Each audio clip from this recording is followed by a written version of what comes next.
All right. Morning, guys. Well, I'll try not to be too loud. My son had a friend stay over last night, and they're sleeping up here. So, um, can you guys hear me? Okay. Morning, Mike Whaley, and John Mack, and David Olson.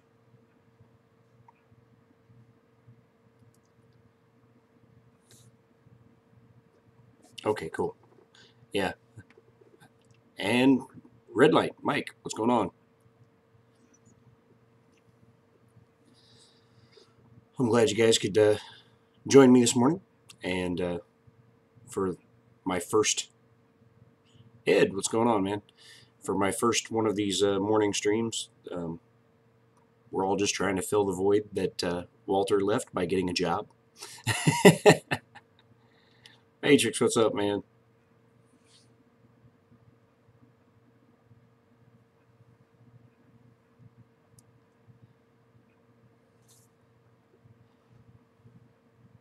Yeah, I went to start my stream this morning and Windows decided it needed to do an update. Perfect timing as usual, right? Thanks, Microsoft. So I had to restart the computer and let it do its update thing. Hey, Rover.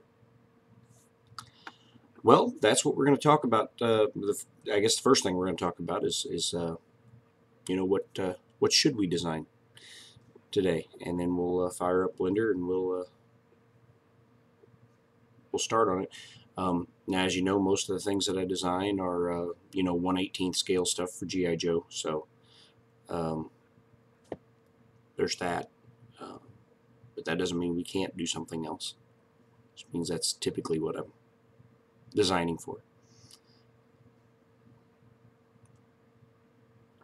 Make your coin with a stoplight in the center of the coin. Yeah, we could do that.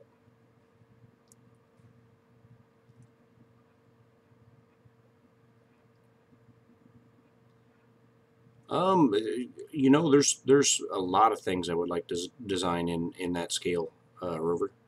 Um, sometimes a lot of the stuff that I do is vehicles, of course, but I've also lately been getting into stuff that could be used for like dioramas. I'm currently working on but I'm not completed with a modern gas pump. It's Fernando Pena. Try not to be too loud because, like I said, my son had a friend spend the night. My son is sleeping on the guest bed, and his friend is sleeping on the futon. So I've got 13 and 14-year olds sleeping there and there.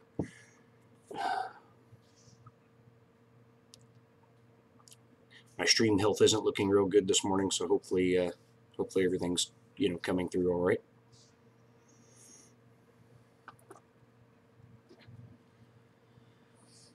All right, so let's see here. Let's get Blender opened up.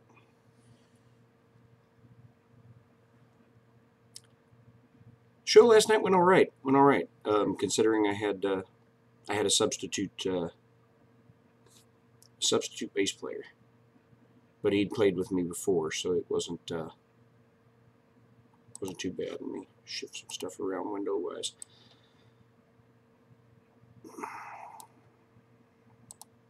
Bring this over here. Chat up where I can see it. Streaming at 480p. I'll take that. Yeah, I don't know if this camera will even stream above would even stream above 720 if it was getting perfect. So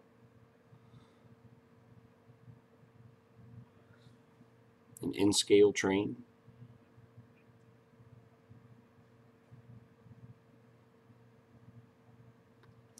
Okay, cool. Well, let's see here. Let's go to the screen share.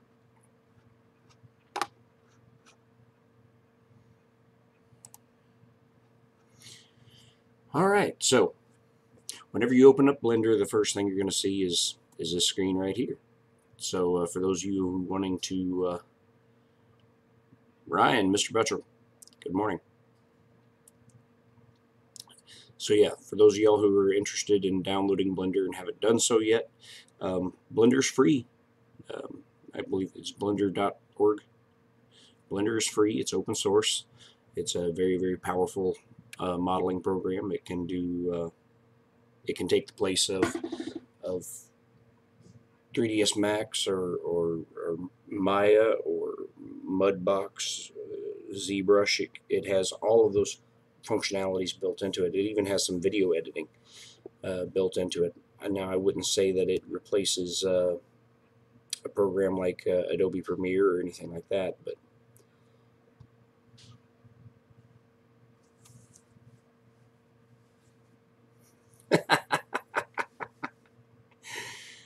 oh, red light, you're cracking me up, man.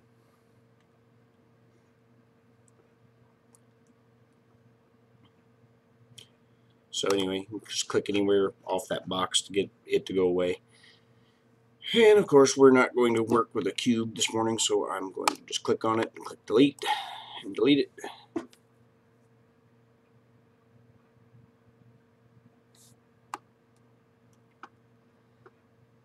All right. So let's see.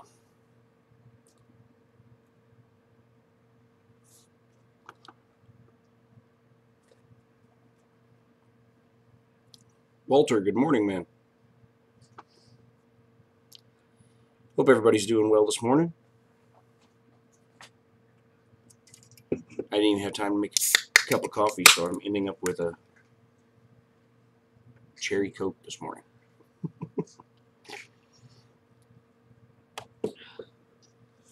Oh. That's the rough part of getting to bed at like 2 o'clock in the morning and then having to try to get up and do this.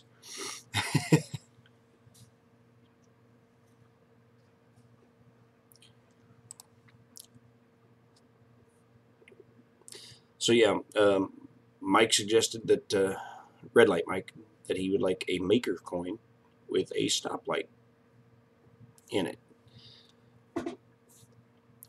So I guess that's what we'll start off doing. Of course, a couple things that I'm going to have to learn in order to do that is I have never put text on an object using Blender. So we may end up on Google trying to figure that out.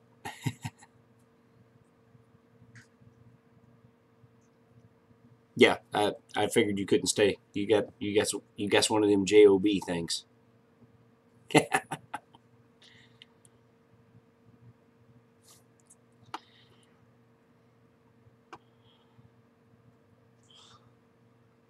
So yeah, I know text is in here, but I've never put text on an object before, so we'll have to see how that works and how we make that happen.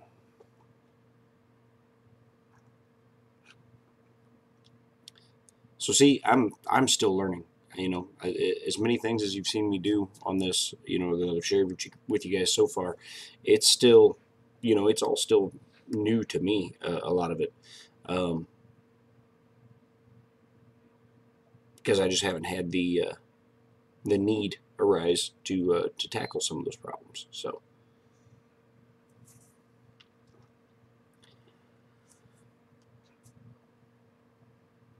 Right, learning together. It's great. Well, and you know, maybe eventually somebody will show up that knows more about this stuff than I do and sit here and tell me all the things I'm doing wrong and all the things that they would do differently. So let's start with a torus. A torus basically looks like a donut.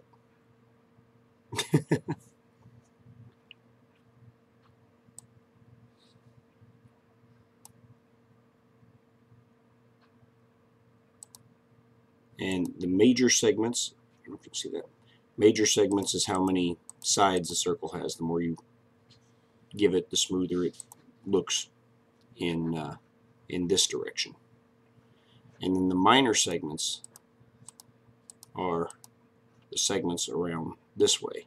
So the more segments you give it, the smoother it gets.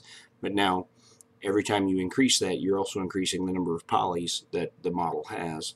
And so in the process, you're making the file larger, take longer to render,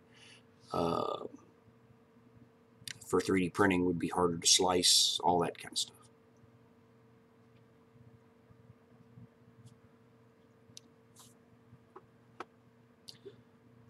So let's see, let's add a couple more minor segments. Maybe that's too many. Let's take it back down. We don't need that many. If we end up needing that many, we can apply modifiers later. 48. Because there are modifiers that you can apply to smooth out your surfaces if you need to do so later. So in Blender, in order to go to edit mode, you have a couple different options to go to edit mode. You can click down here and click to edit mode, which you have to enter edit mode in order to change the geometry of an object. Or you can simply press the tab key. So tab will jump us back and forth between object mode and edit mode. See right there, edit mode. Right, yeah, hey Brian. Yeah, the torus is yeah, it's basically a donut.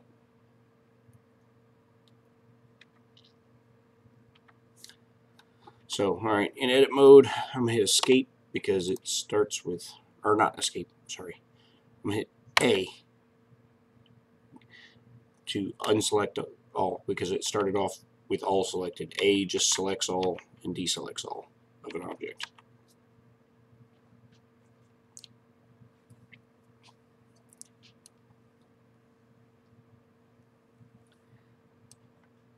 So yeah, the mouse is what you use to move stuff around, and now the left mouse key will not move anything in space. The right mouse key, you see that little target thing moving around when I click on the right mouse? That is your 3D cursor. Your 3D cursor is kind of your center point for where things are created when you add new objects to the screen. And if you accidentally click it off of the center and you want to put it back in the center, hit the N key. That'll bring up this window here. You go down here, you see 3D cursor. The numbers under here tell you where the 3D cursor is in space, and all you got to do is just zero that back out.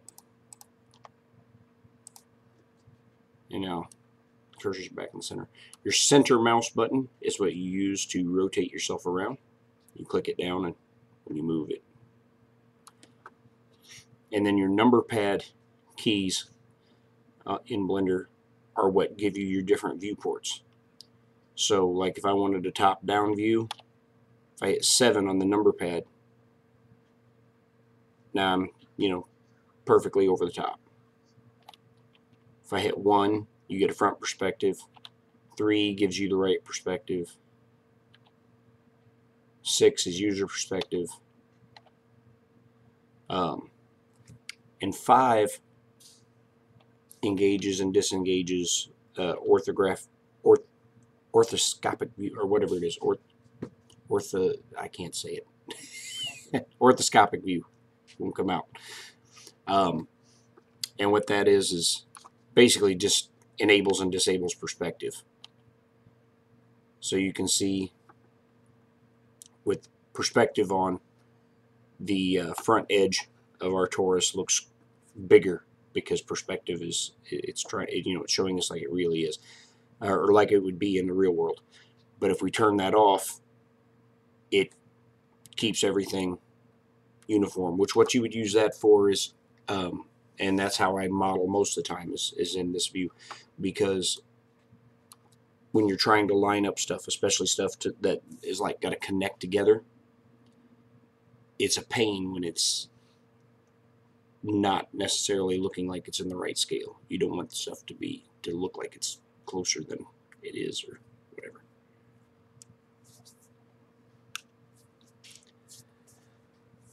Orthopedic view. Orthoscopic. Anyhow. N N, Ed, the N key. That turns that menu on and off. The T key turns this menu on and off. And no, I forget which key turns this one on and off.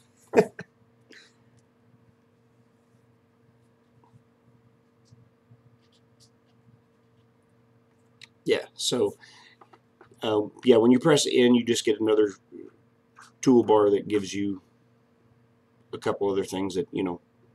So yeah, moving your 3D cursor around, manage your viewport. There are so many things in this program that I do not touch ever. But maybe whatever you would do with the program, you will find need for.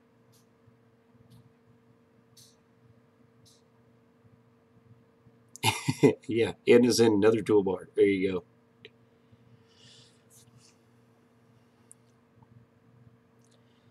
So, well, we haven't done a lot this morning because, you know, more chatting than doing stuff. But that's kind of how I expected these morning things to go anyway.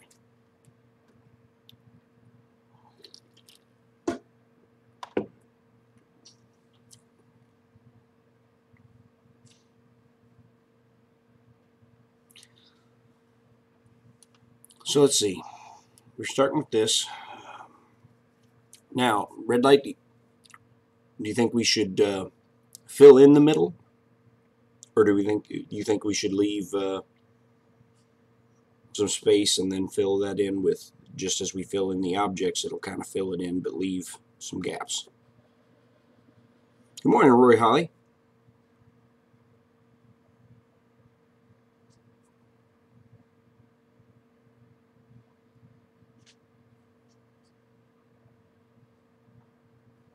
Oh, you bet, Brian. You take it easy, man. Glad you stopped by, even for only a few minutes.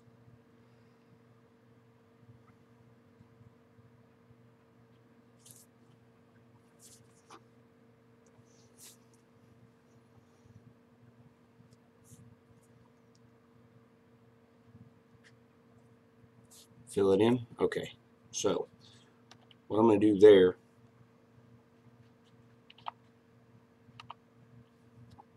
I'm going to go to hit the 7 key to get a top-down view.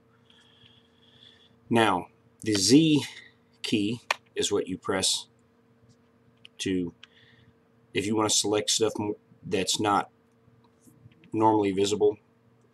Like here, if I don't have the Z key pressed and I go to make a selection, just highlight some of this stuff. Go to make a selection. You'll notice it selected nothing that was on the bottom side. Nothing got selected. But now if I deselect that, now I hit Z, if I do that same circle selection,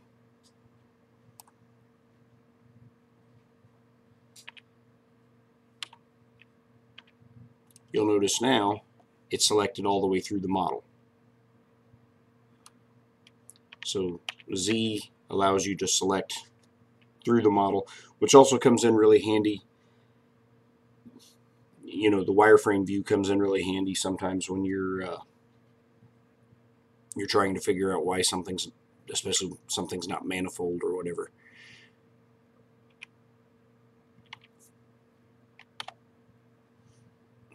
And you'll go and find out that there's like faces inside the model and there's holes in them and things like that, and then you'll have an easier time seeing it. Now, wireframe mode can get very, very confusing very, very quickly.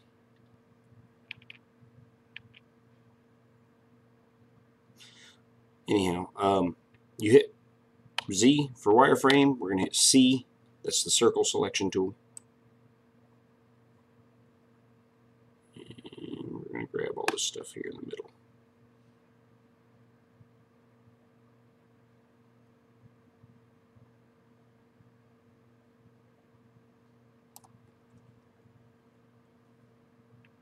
Let's go out to that ring right there.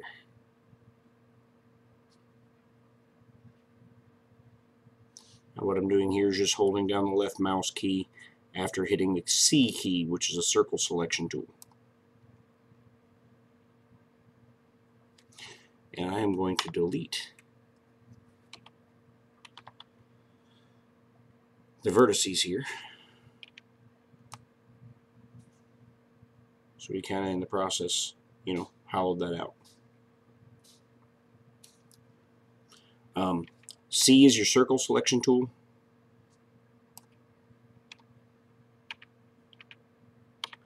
And B gives you a box selection tool.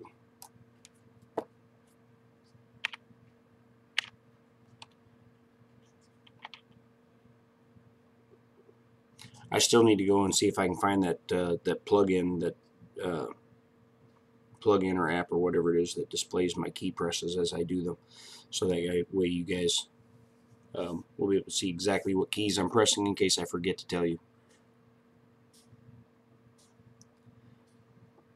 So yeah, in Blender you have the options to select vertices down here in the Edit Mesh tool. You can select vertices, or you can select edges. Edges are the lines in between the vertices. The vertices are the little dots. Each one of these little dots, that's a vertice. Edges are the lines. Or faces. Faces consist of the vertices and edges that create a face. So you're selecting all of that at once. For our purpose right now, we're going to go into the Edge Select tool. Now, holding down the Alt key will select all the continuous edges within a shape. So like all of them that are connected together. So you see how holding the Alt key when I clicked on that edge, it followed that and selected all the ones around the whole thing.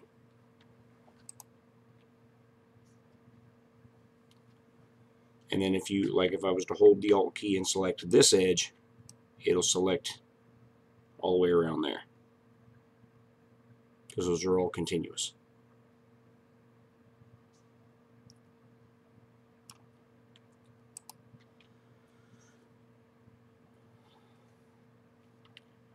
And the Shift key, you can select others without deselecting what you already had.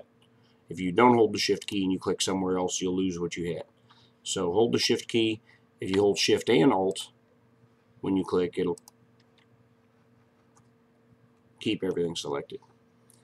So we'll go back to this view, 7 to go to top view.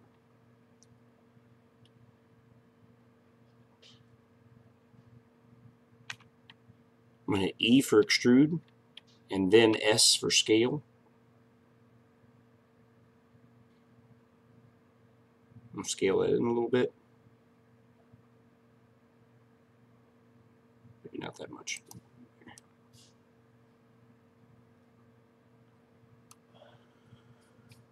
Now I'm going to hit S for scale. I'm going to hit Z to constrain the scaling to the Z axis only. And flatten that out a little bit.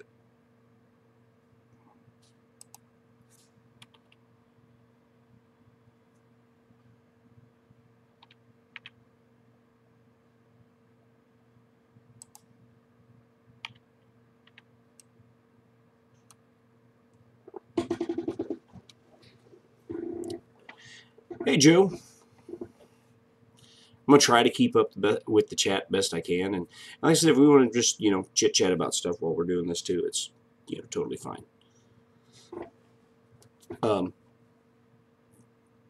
So who all caught Angus building the CRX last night?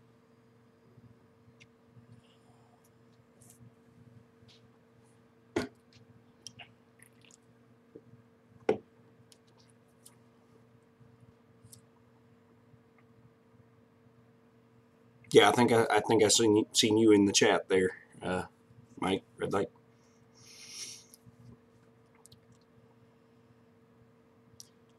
So what'd you guys think that have watched it?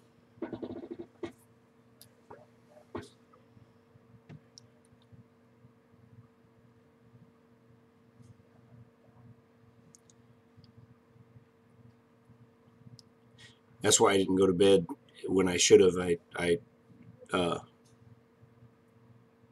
kind of skimmed through Country Time, and then I skimmed through the CRX build before I went to bed last night. Yeah, Fernando, I'm with you, man. You know, I was hoping this was going to be a out of the box awesome dual extruding machine. Um, I was hoping for a lower price point than they put it at, and I just don't think it. I don't think it lives up to. It doesn't live up to my expectation, at least not so far.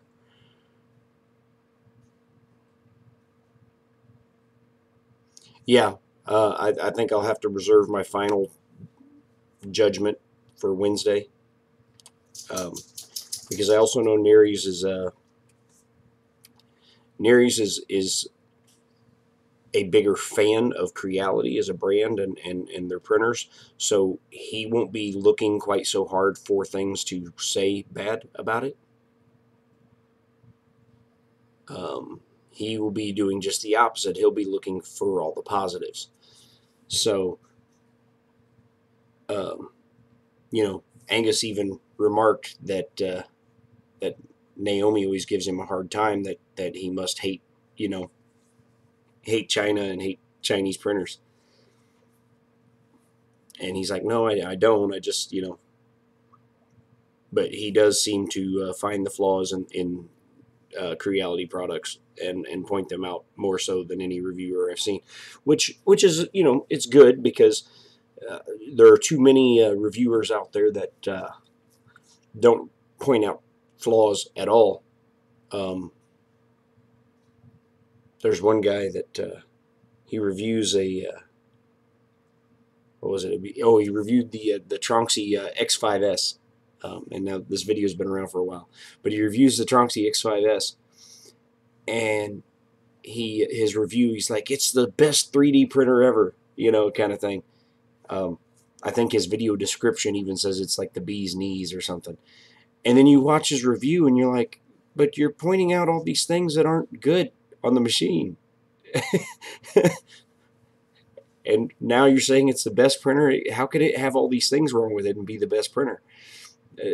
Sometimes people jump too quickly on that, and I think you can trust Angus that you won't get that from him. But yeah, I agree with you, Fernando, for that price. For that price, it should be a better printer. It should do more.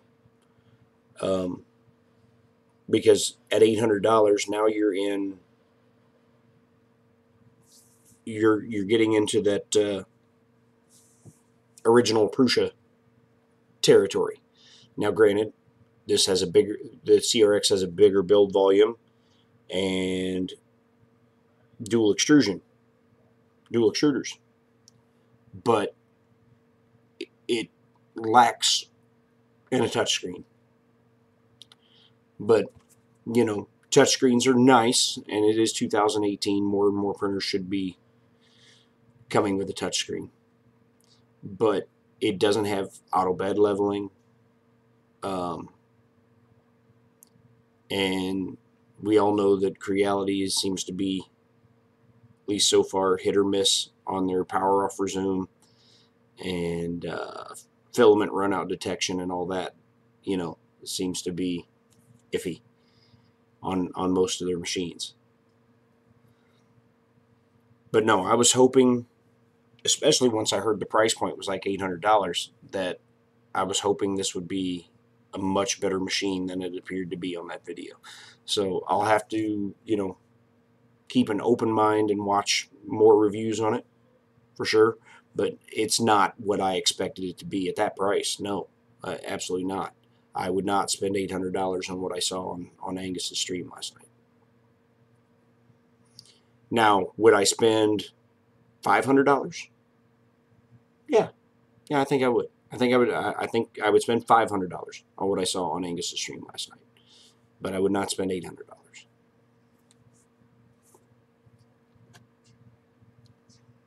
You guys get quiet on me.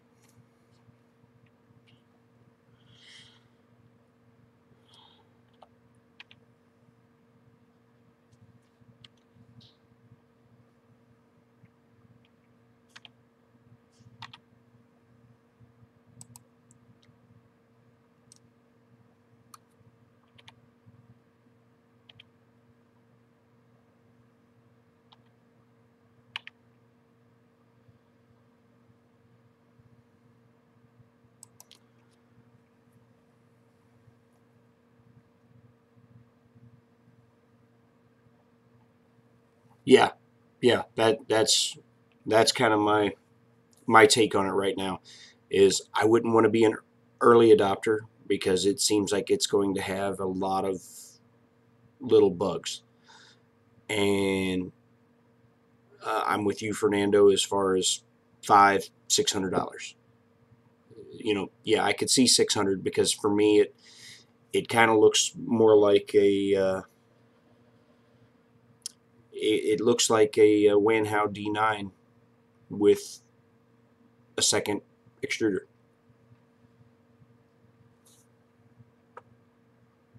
And the Wanhao D9 is $600, and you can find it on sale sometimes for $500.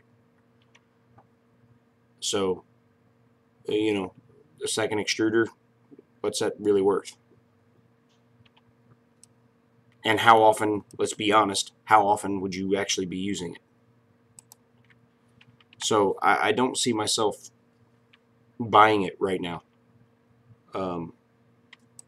Now, if they want to send me one for review and prove me wrong, go right ahead. But right now I don't see the value matching up with the price.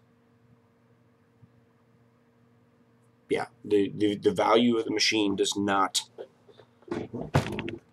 ouch, match up with the price at all, in my book.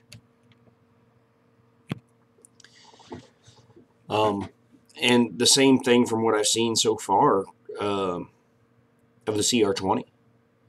CR20 is, they enclosed the base on it just like they did on the CRX. Basically, it looks just like the CRX, but it's single extruder and it's smaller. It's Ender 3 sized. But most of the other features of it look very similar to the CRX's overall design, and it's $400, and it's Ender 3 sized.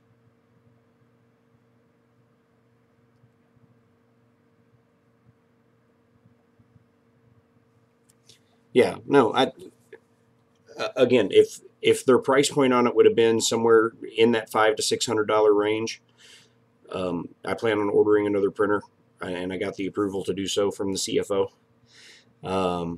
when we get back from vacation. And had the video gone very differently for Angus last night, that might have been the one. Yeah, the CFO. Yeah, always got to get approval from the CFO. Although it's, what is it they say? It's better to ask forgiveness than permission. Oh, I'm sorry. Here, let me just undo it. And okay, so yeah, I didn't explain that. I got to talking, and so I'll just undo it. That's fine. And thank you, Ed, for pointing that out. Sometimes I forget that I'm teaching you guys while I'm doing this. So I'm holding down the Alt key and selecting that whole ring. So you can see it selected the whole ring. Now the F key creates a face. So I'm creating a face between all those points I selected.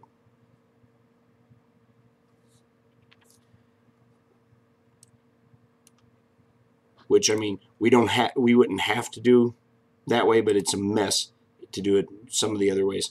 Like any points you have selected, it will try to make a face between them when you hit F, like that. I just selected 2 points and it made a face between them.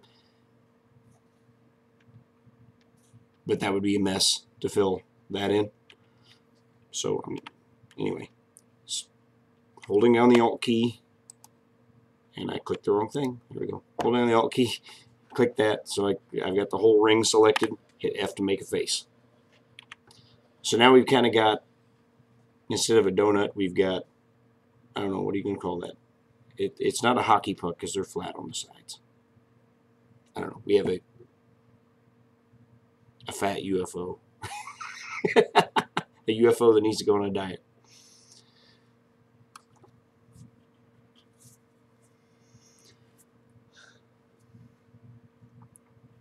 A urinal cake. It does kind of look like a urinal cake. Oh, that's great. Well, so this is kind of the base for our coin, and you know, we're designing slow this morning, but I'm talking more than I'm designing.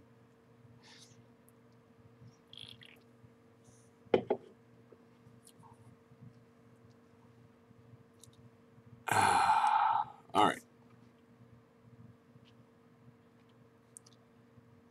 So now we're going to tab out of edit mode. My brain's not working this morning. Not enough sleep. So now we're going to create a cube. And anytime you create a new object in Blender, it's going to create it with its origin point centered on wherever your 3D cursor is. And since I put my 3D cursor at 0, 0, 0 in space, it's at X, Y, and Z. It's in the middle. Now we're going to edit this cube.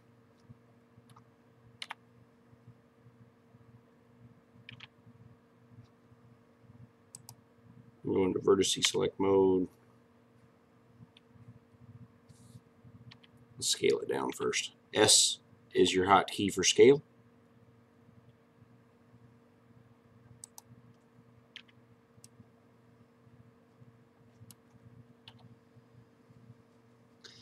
And if you hit S to scale, and say you only want to move it on one axis, X, Y, or Z. So once you hit S for scale, you've entered scaling mode. But if I hit Y, I've constrained that scaling only to the Y axis. So you see only the Y axis is being scaled.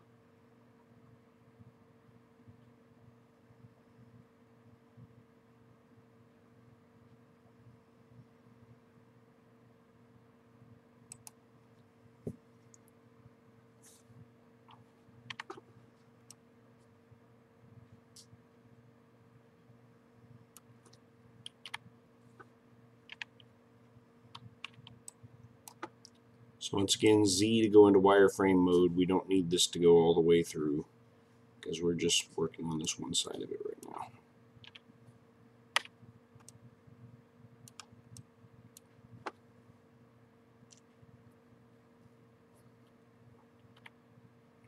Red light, you're going to need a Prusa multi-material to print this out.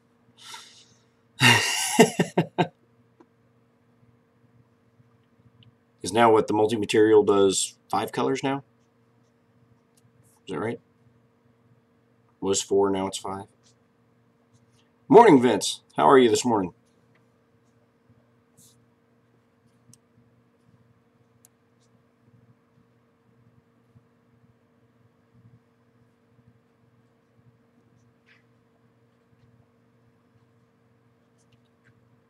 He's so tired he can't even spell it.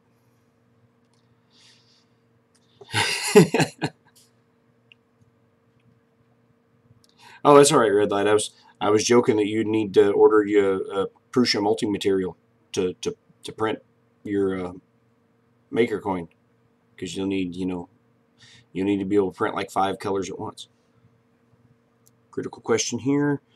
Hope there's an undo button. Yes, yes there is. So it's just like most programs. Let me grab something here and mess it up. Okay, I messed that up. Oops. Control Z. Undo.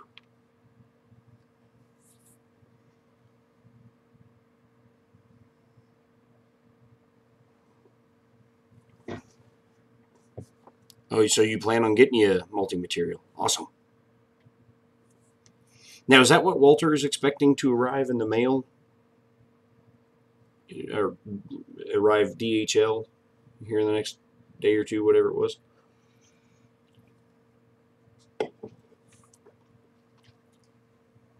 Or is he getting his packages from Creality already?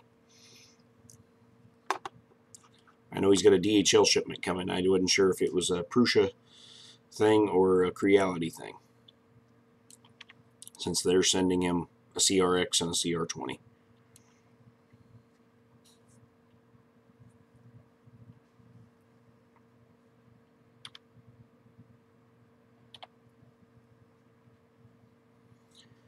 All right, so this is going to be our basis for the stoplight.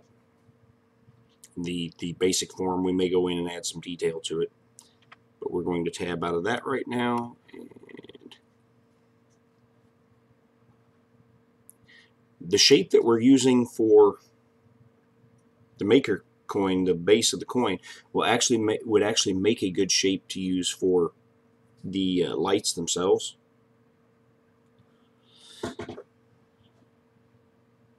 So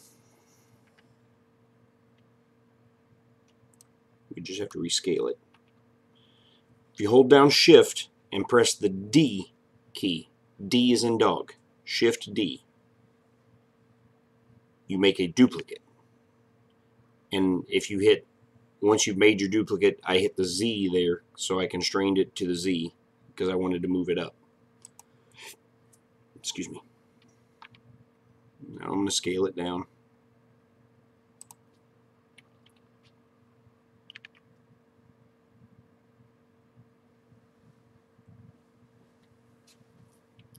Yeah, instead of naps, Rover, go get some actual sleep, man. Close your eyes for like 8 whole hours and get some actual sleep.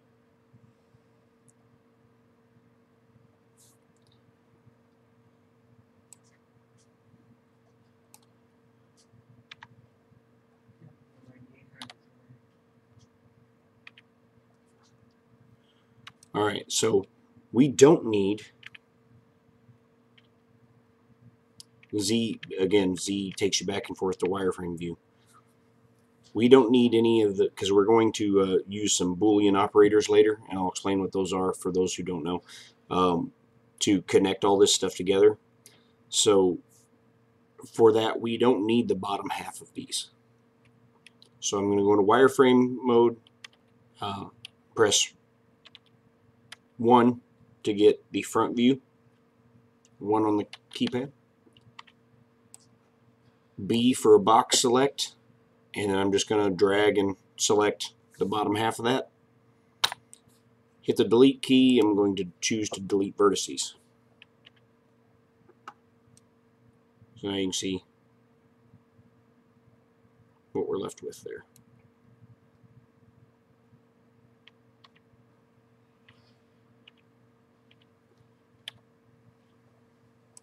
Now I'm going to drag it down.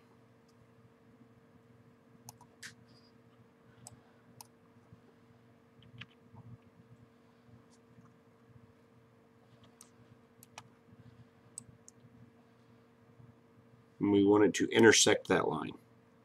Intersect that line. So we'll do a Boolean operator on it here in a little bit.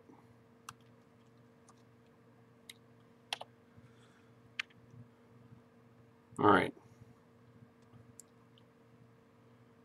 Shift D as in dog. Constrain it to the Y.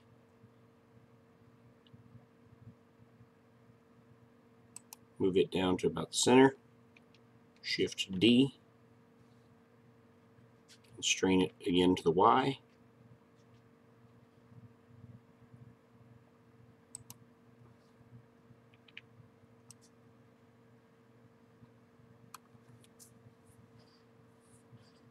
Tab out of edit mode. Is that looking like the beginning of what you were wanting to see, Mike? Got the body for a stoplight. We got the 3 lights. We got the coin base. We still got some finishing work to do, of course. Now, did you want any detail itself added to the light?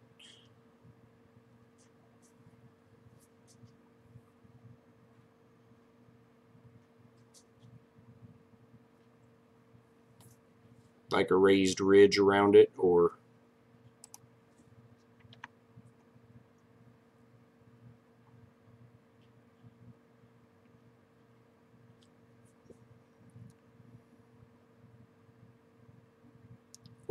the hoods over the lights.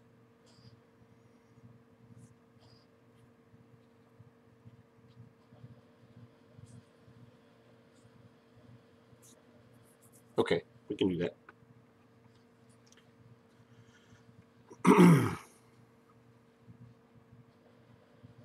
So how we're going to achieve that stuff, you hold down Control and hit the R key. It does what's called a ring cut.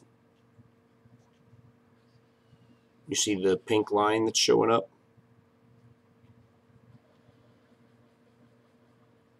That's where it will cut it. There we go. We want to cut it vertically. Actually, wait. See, I messed up. Control Z, undo. We're going to ring cut it.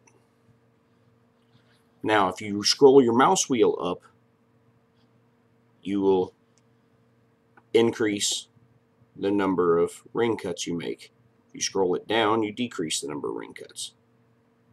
So, I want to make 2 ring cuts.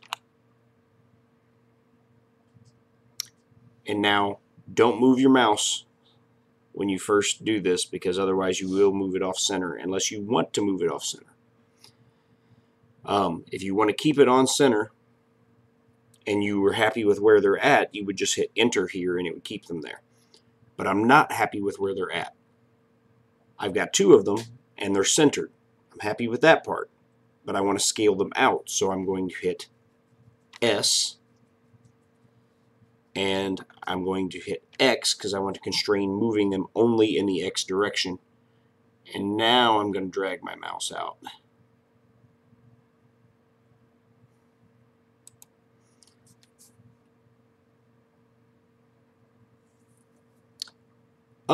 Similar but not quite the same, Ed.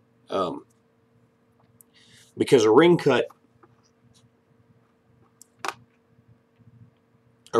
is going to go all the way around the object, while you can subdivide something at even just the single face level. So a ring cut is going all the way around the object, if that makes sense.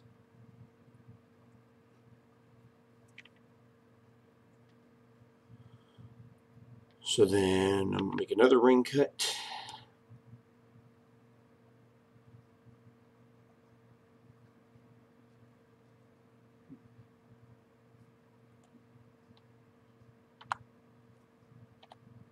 Whoa.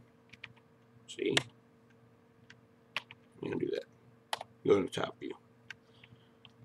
Ring cut.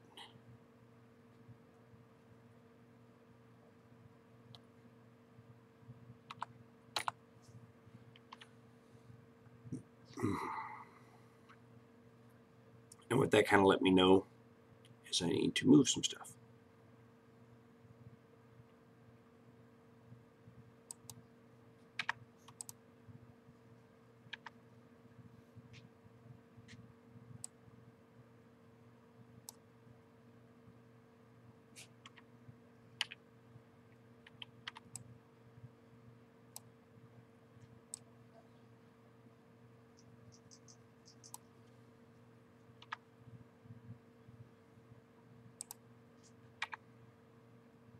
That's way better. All right.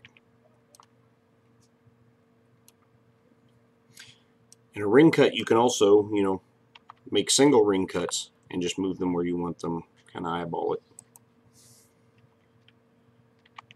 This isn't something that needs to be all that precise, so I'm just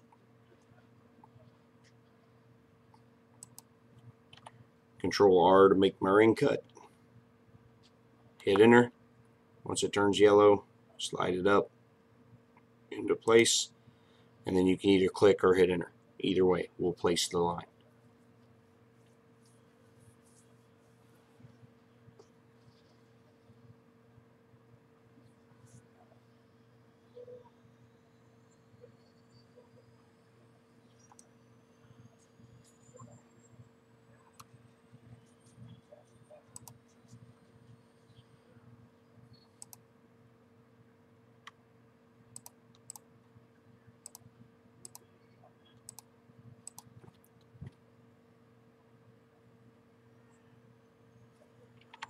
I need to make another ring cut down here.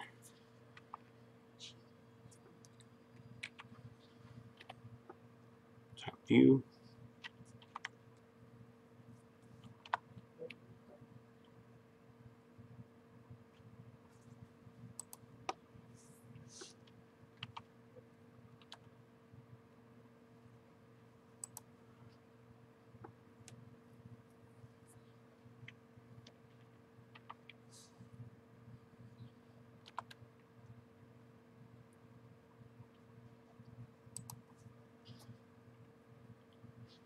Alright, so we added some ring cuts, and that's so we're going to be able to go in and extrude some details out so we can make the aforementioned hoods.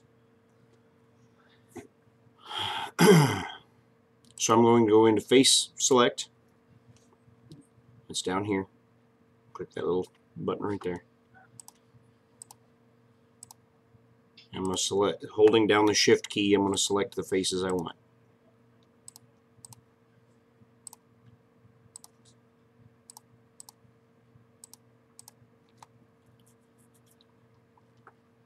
Alright, so you can see we've got all those faces selected. Now I'm going to extrude them. Hit E to extrude. Now I'm going to hit Z to constrain the extrude to just the Z axis. We're going to just bring them out just a little bit.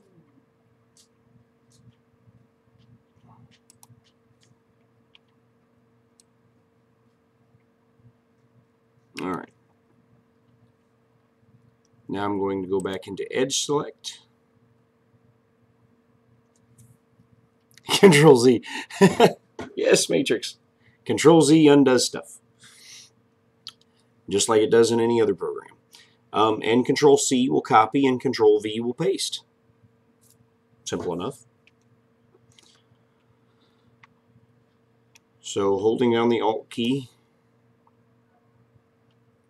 Okay, well that didn't give me what my anticipated result. My anticipated result was I expected it to select the ring all the way across. It did not do so.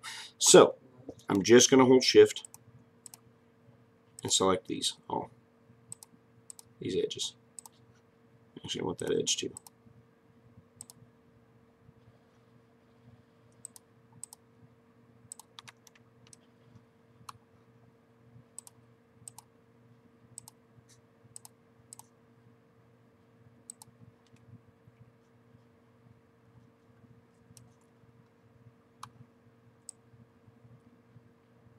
And now just clicking that arrow and dragging them up a little bit.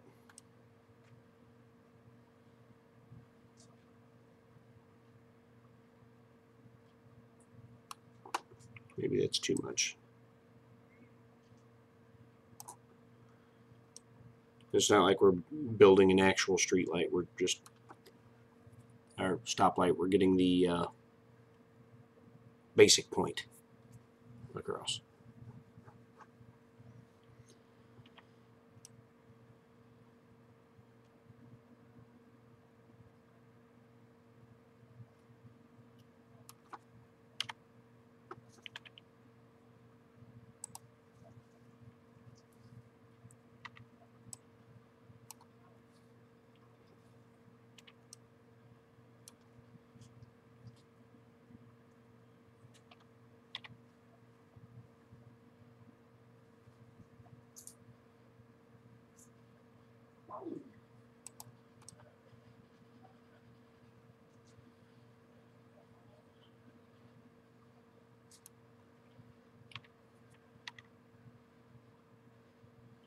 What I'm doing here is just scaling that out a little bit so that there's a little bit of a lip around that. So I just selected all those faces and hit S to scale them out a little bit, and then I scaled them out to make that little bit of a lip, just to kind of give it one more little step of detail. John's not here. He's not here. Everybody ignore John. He's not here. No, that just means he's at work and he's listening in.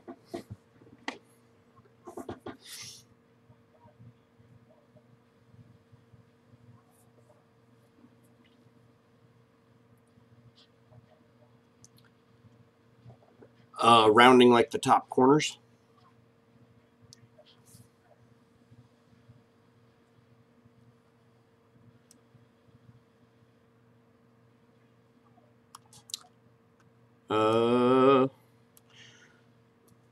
That can be done with a bevel command.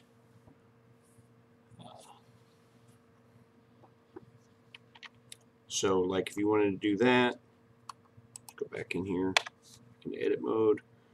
We're going to go into edge select, select that edge, that edge, that edge, that edge, that edge, that edge. And now anytime you there's a command that you want to find that you don't know where it's at, if you hit spacebar, it will bring up this search.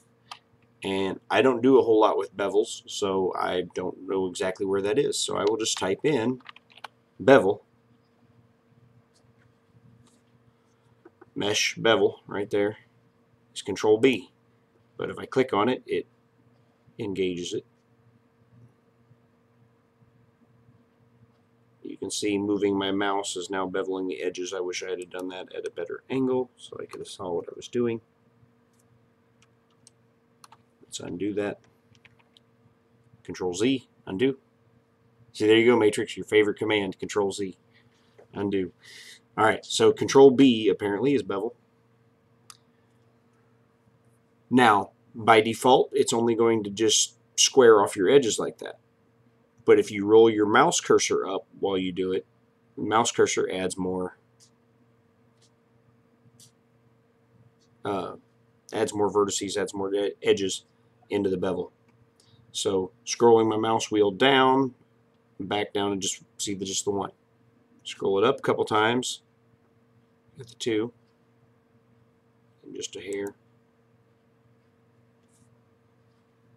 So yeah, Control B for bevel, and just slide the mouse out a little bit, and then scroll the mouse wheel up a couple times. It added a couple lines, and now that's rounded off.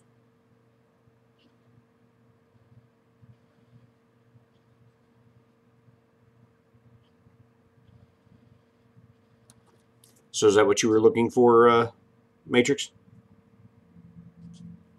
Was that the desired result?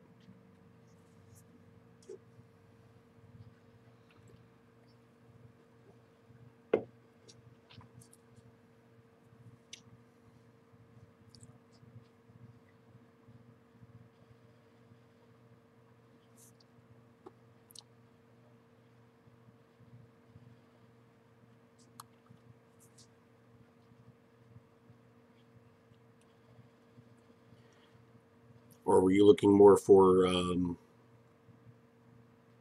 like fillets, like in Fusion 360?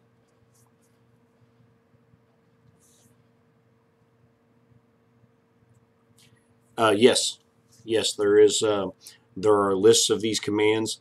All the keyboard hotkeys and shortcuts and all that stuff can all be found online, really easy. Just do a Google search for Blender hotkeys.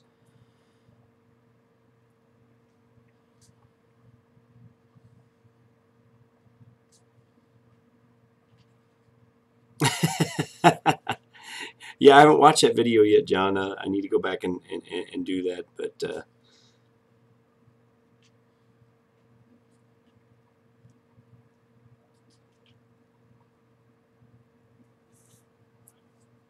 but I saw you posted a video on that the other day. I haven't had a chance to sit down and watch it. It's what happens when you book your days off because you have vacation coming up. Which reminds me, I will not be able to do any of this next week because I'm on vacation. And so I won't have my computer with me in Myrtle Beach.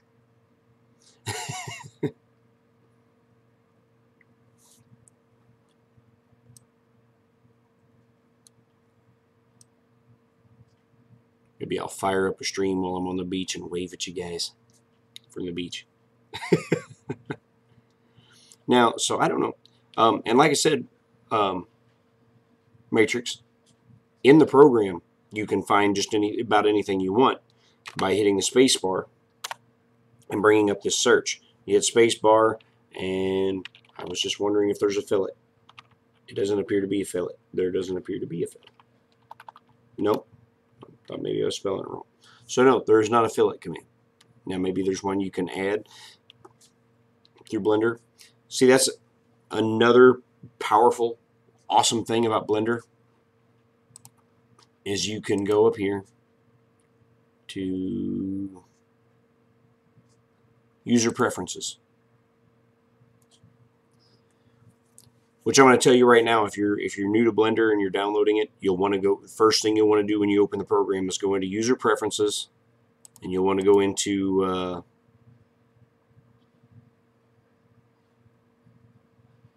the interface. I forget where it's at.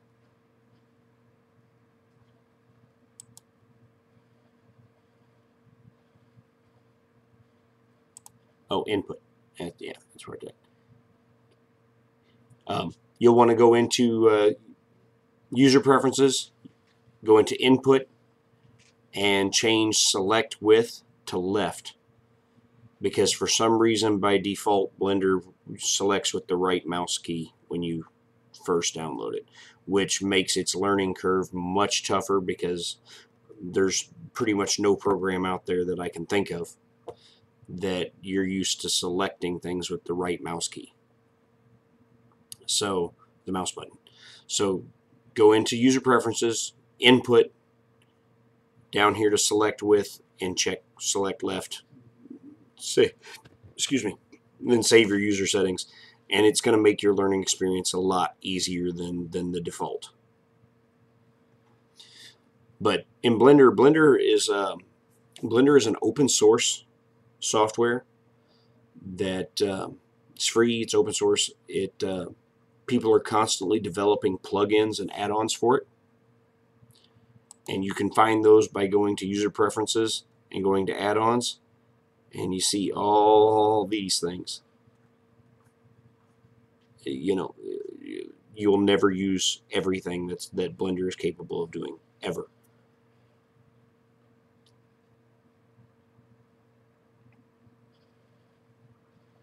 Yeah, Mike, next week you can be on for all 5 days, man. All 5 days of Mike Whaley. Now, and they're searchable, the add-ons. So if there's something you're going to need, like I downloaded and installed Measure It.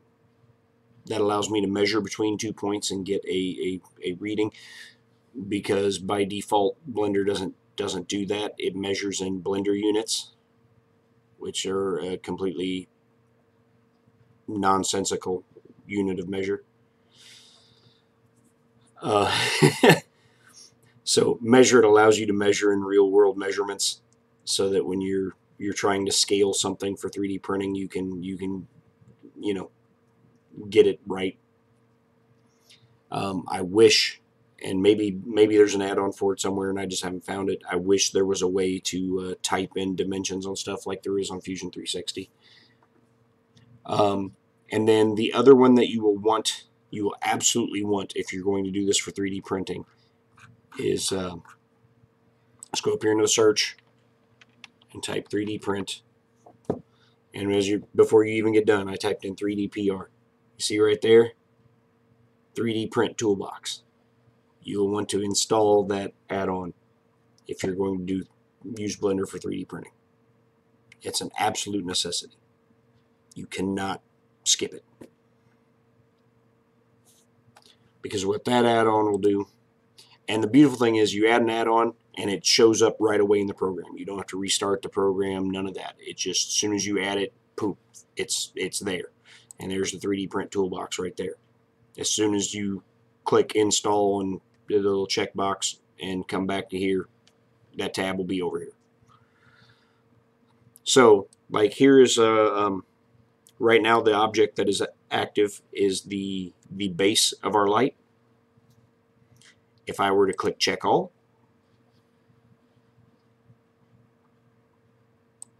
I'll drag that in a little bit. You can see it's showing that it has 2 thin faces and 51 overhang faces.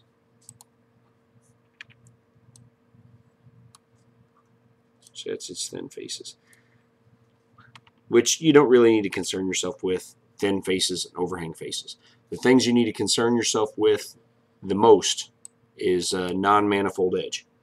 If you have a non-manifold edge, you need to take care of that, and it may require a little tweaking of your model to fix it. But you need to fix that because a non-manifold edge will not print. Overhang faces are not a big deal. A lot of that's going to depend on your orientation when you go to print it. Again, I haven't had any problems with sharp edges, thin faces, non-flat faces. All that stuff seems to 3D print okay. But if you have a non-manifold edge, it will not print. Can't stress that enough. It will not print. So yeah, download the 3D Print Toolbox add-on, and you add the add-ons from right there in the program. It's easy. User Preferences, Add-ons tab, search for 3D Print Toolbox, install it. Ed, what non-manifold is? Non-manifold, for a part to be manifold means it's watertight. It would hold water. There are no gaps in the part. And a slicer will not properly slice a non-manifold part. Now, whether your part actually holds water after it's printed or not is, it's neither here nor there. But the model itself has to, from a, I guess, physics or whatever standpoint, structural standpoint, needs to be capable of holding water. Needs to be solid. And usually what happens with a non-manifold edge in Blender is you have a spot where you have what's called an N-gon. An N-gon, sometimes it will work out, but an N-gon is any face that has more than 4 sides. Sometimes they work out okay, like they seem to work out okay filling in, like on this, filling in a circle, because that middle face there, that's an N-gon. It has more than 4 sides, but it seems to be okay with that.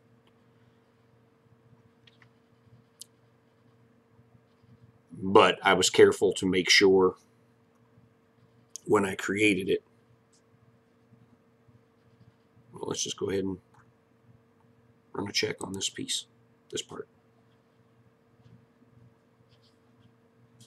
Yeah, that's fine. Okay. But say I were to delete that face. And let me back into edge select mode here. Say for some reason I forgot to select that edge right there, and I made a face. Now that face looks complete, but it is not.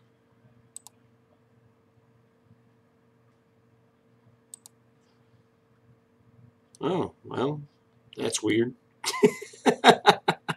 It's telling me it's okay. It shouldn't be okay.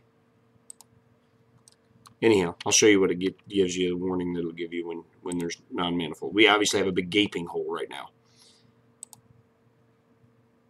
non-manifold edge, it's telling me that edge right there would not hold water. And of course it would not hold water. It's a big gaping hole.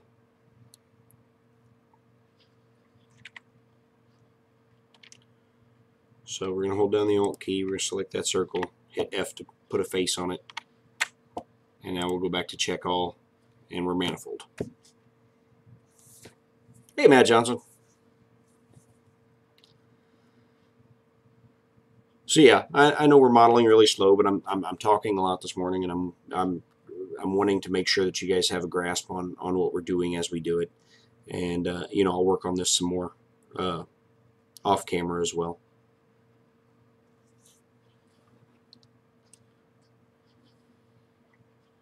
And that's the start of what we got here. Is you know, Red Light wanted a maker coin, and so he was telling me. He's been telling me what he wants on the maker coin, which also, Red Light, if there's some other things that you have. Good morning, Regina. If there's some other things you have that you want on here design-wise, you can shoot me a direct message on Twitter, or you can email me.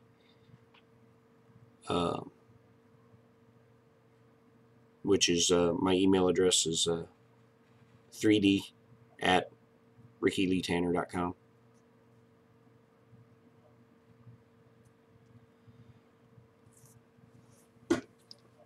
Here, but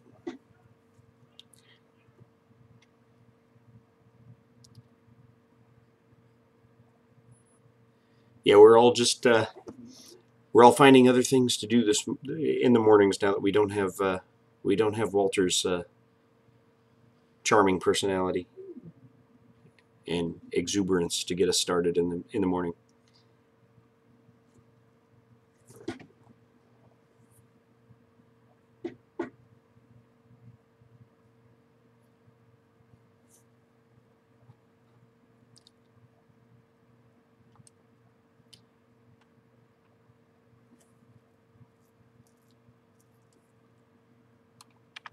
So yeah, there's the beginnings of the base of your maker coin that we're making for your Red Light, and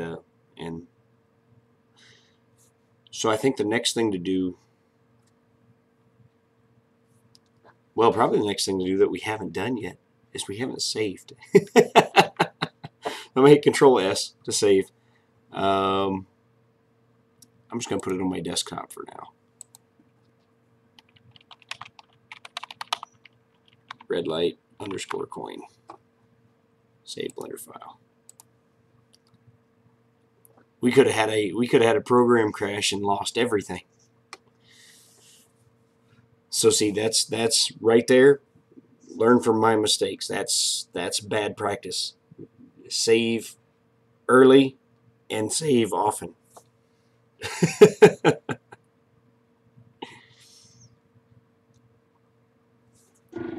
Like my dog is laying at my feet right now. He could have rolled over on the power strip and turned the computer off. It killed the stream and the maker coin all in one fell swoop.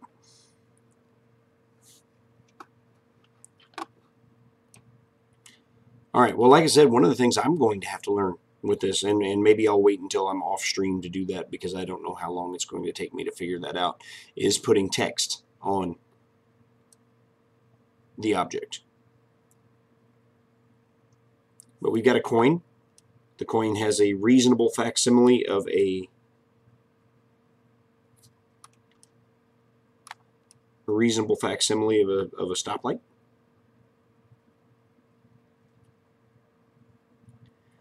So yeah, your center mouse key or center mouse button, while it moves you around, if you hold down Shift while using your center mouse key, it pans. So think of it like a hand on the screen, just grabbing it and holding it, you know, just sliding it over.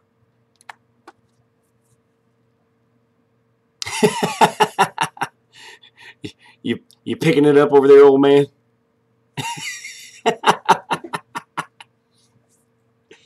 He said he needed an old man version. And Blender is not the most user-friendly, not the easiest software package to learn. It is not. But I think you find the more you just sit down and just play with it and just do stuff, if you have a grasp of some of the basic commands, you'll find yourself getting around in it before you know.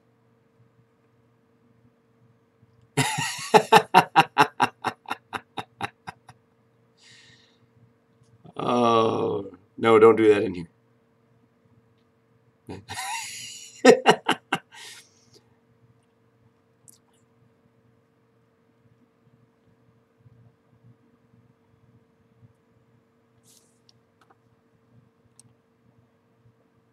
So yeah, I mean, I know that there is there's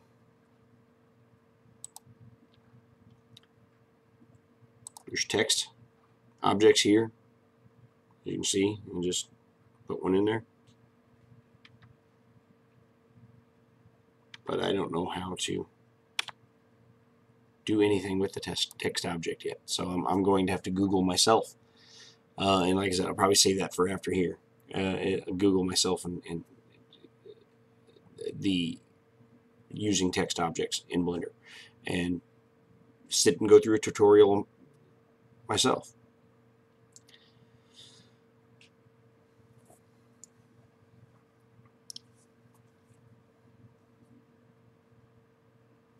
But I hope everybody's doing good today. I hope everybody's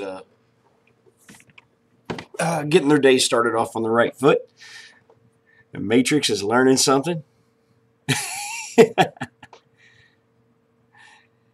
And I can tell Ed's following along. Ed's paying attention because he's asking questions even. I feel like I'm teaching a class. That's a scary thought right there, me teaching something.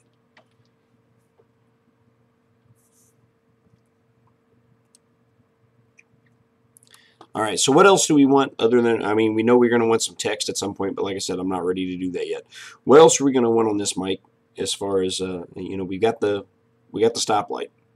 Are we going to put text on the side with the stoplight and on the other side, or are we, you know, we're going to do something maybe to the side walls to break it up a little bit and make it not look so much like a urinal cake?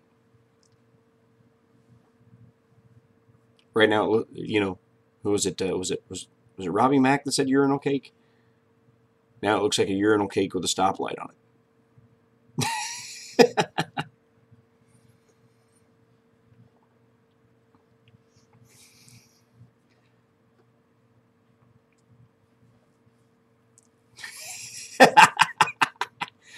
Hey, I see you over there smiling, Robbie Mack.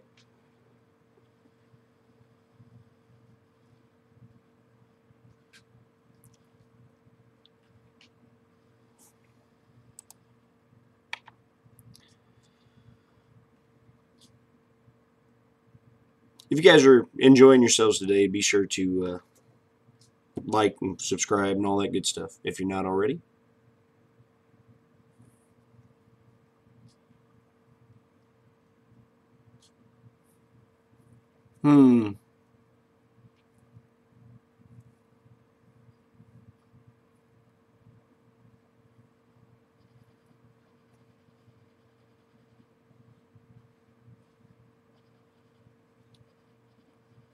Have to wait and let red light chime in on that. I just started with what, you know, everybody has that basic shape for a maker coin, so I started there.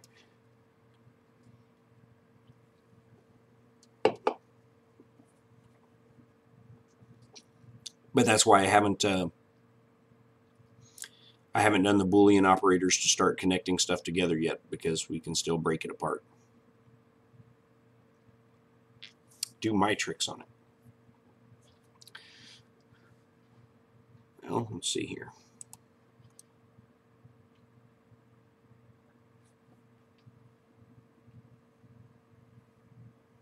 Because, I mean, we can do things to it like, you know, we can grab and we can extrude some of these faces and make shapes out of it.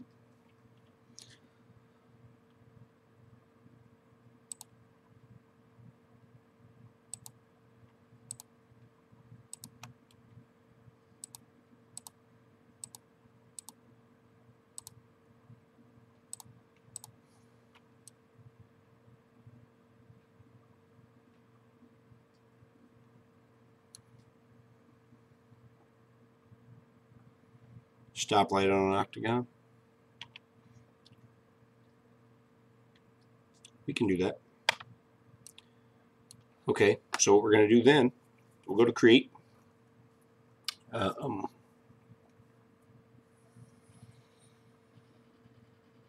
We will go to, let's go to cylinder.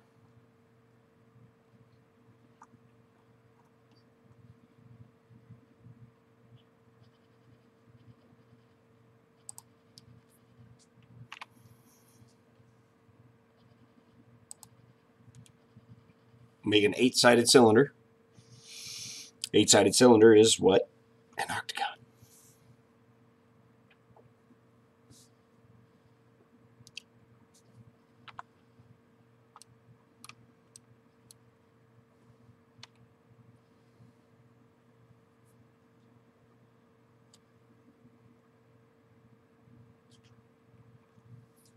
See, John Mac's thinking. Yeah, we could do that. All right, so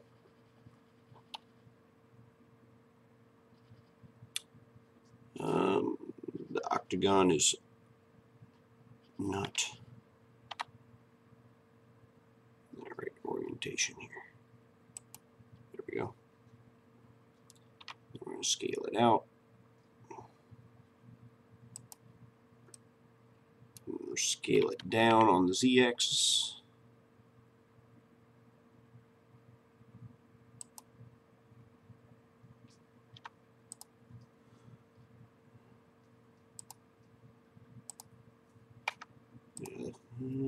Hide that.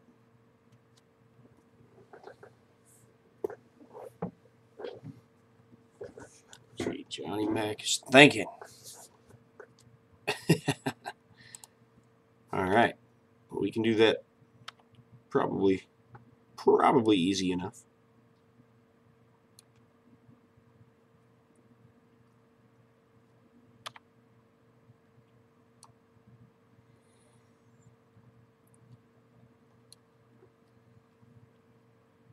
See, we probably want the red light to stick out the farthest.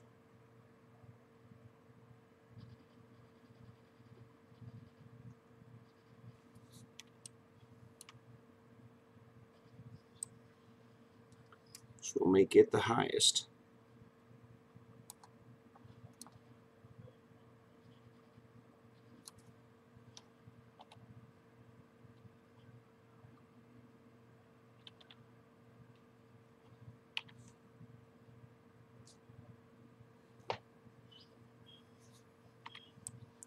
B to do box select.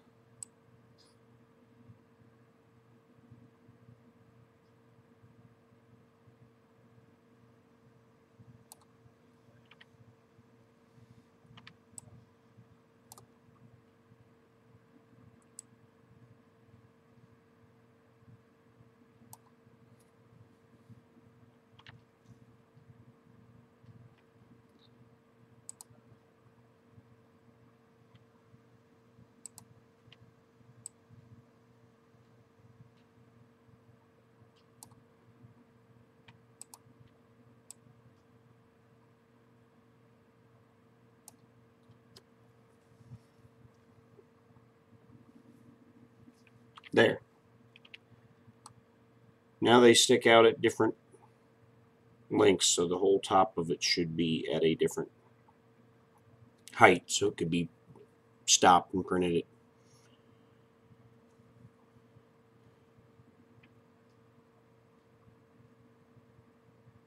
Although the problem with that's going to be the hoods are going to be, you're still going to need multi-material to do it in multicolor.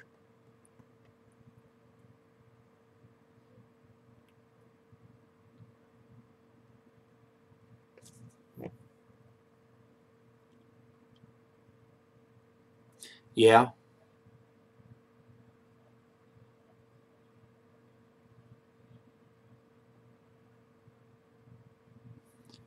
Yeah, we could recess them in.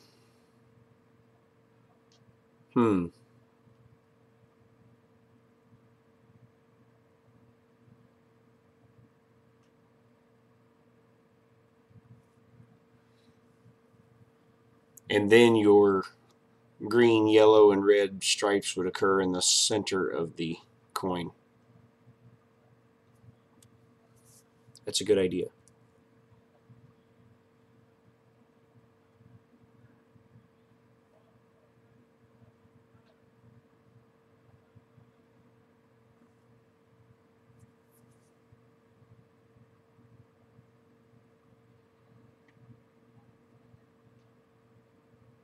What do you guys think?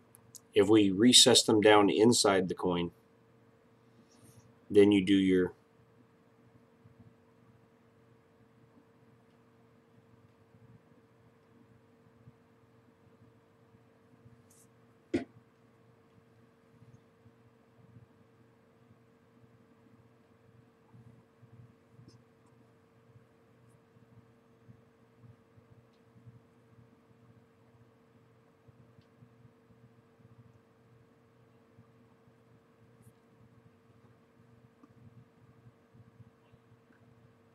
let's try it.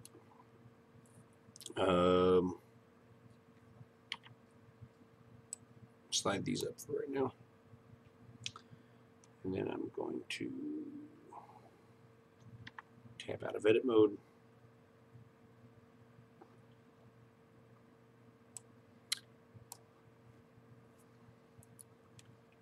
Shift D to copy. Boom, down here. I don't want to get rid of these just yet, just in case I find need to go back and use them. So I'm going to hit H to hide them. Which, if you ever need to unhide them, you come over here. You see, you click the little eyeball.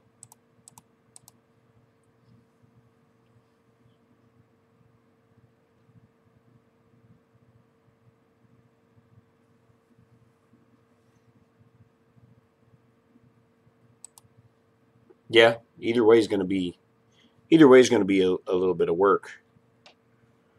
So we're going to rotate the selection 180 degrees. So hit R for rotate, and then you can just type in 180, and it rotated the whole thing 180 degrees around its central axis point.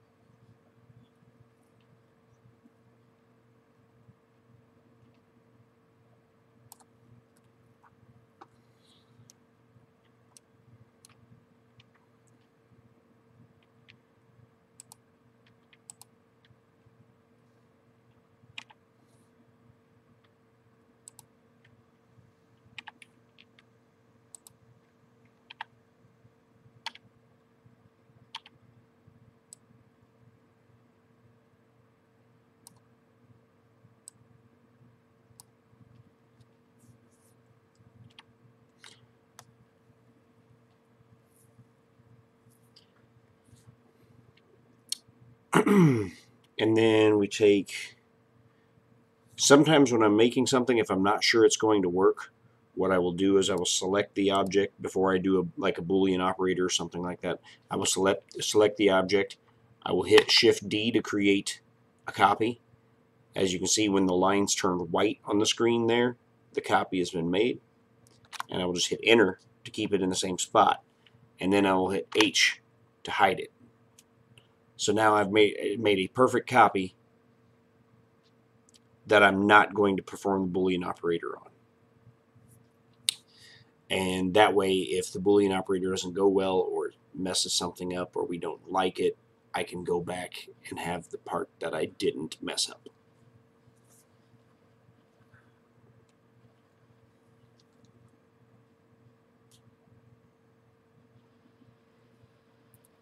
Yes, but now they won't show up in the now you could actually just print them out so that they don't show up in the black hood of the light. They would just show up on the side of the coin.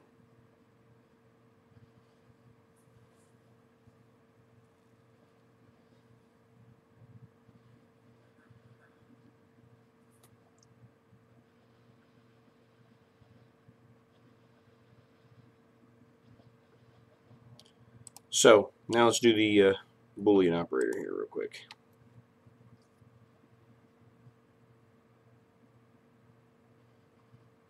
Which actually first I think I need to. Alright, so we're going to do a Boolean operator. Which what that is it's taking two objects and either adding them together so that they become one object, or subtracting one object away from the other object to create a different object.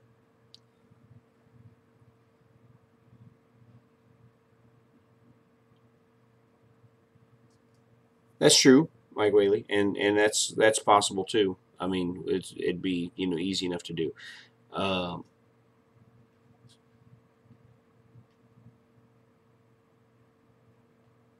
The difficulty there would be, I guess, just the post-process work that you would have to do if you sat and made a whole bed of maker coins, is you would have to then, after you printed out all the maker coins, sit and print out all the little light inserts and then sit with glue and glue them all in.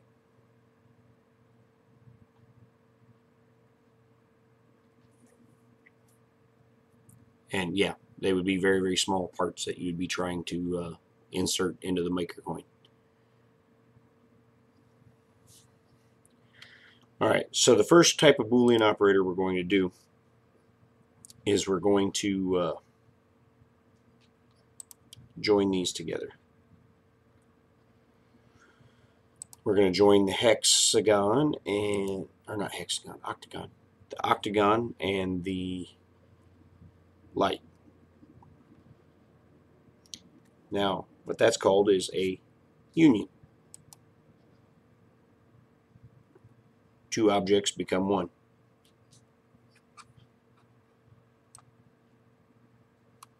So now you can see it created, and sometimes when you do Boolean operators, you end up with some artifacts that are created for some odd reason. Like it added a line there that didn't previously exist, and there. And what will often happen with Boolean operators, so just to be aware, Boolean operators 9 times out of 10 will create some sort of manifold issue. So we're going to check them real quick. No, it didn't this time. Awesome. We win.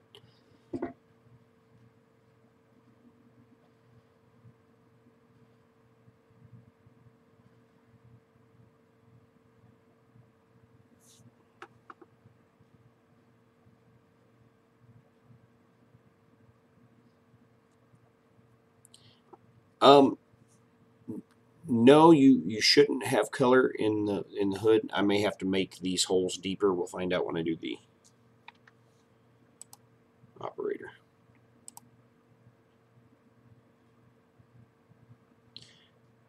Now, the thing that always gets me with Boolean operators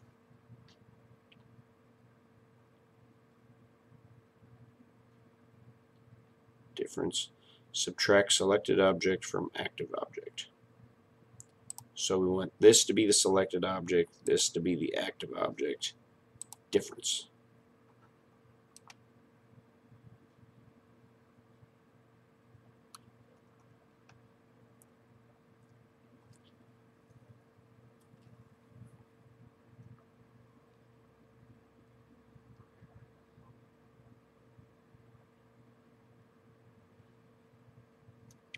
Let's undo that.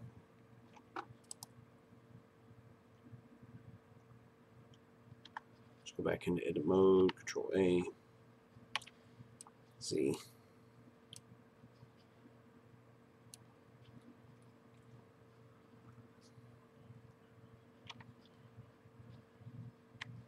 On Alt, get the rings. Shift Alt.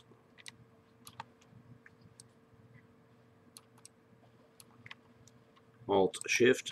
There we go.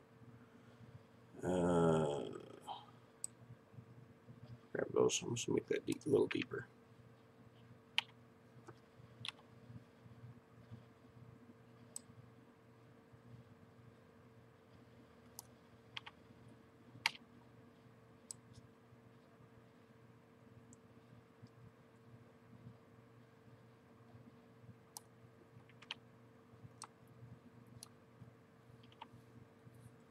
Alright.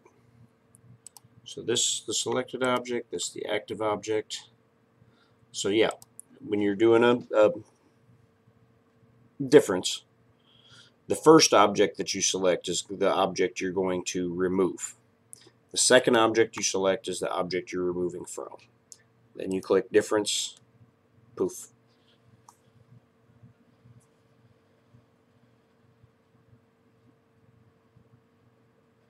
No, just the top, the ring colors are going to be the same. The ring inside the light would be the same. But it would be doable. I mean, you would just have to ignore the fact that there's going to be a ring around the outside. That's not your desired color.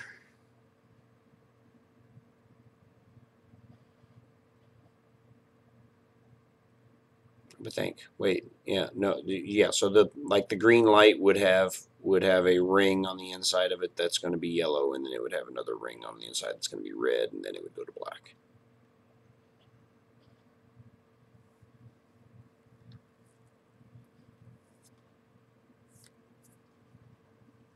Well, right now the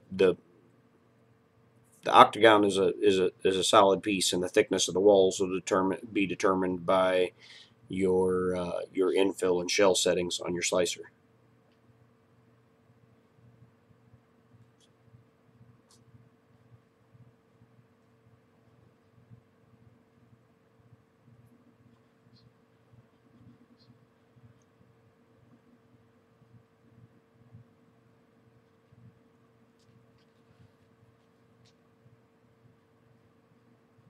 Yeah, John Mac, that's right.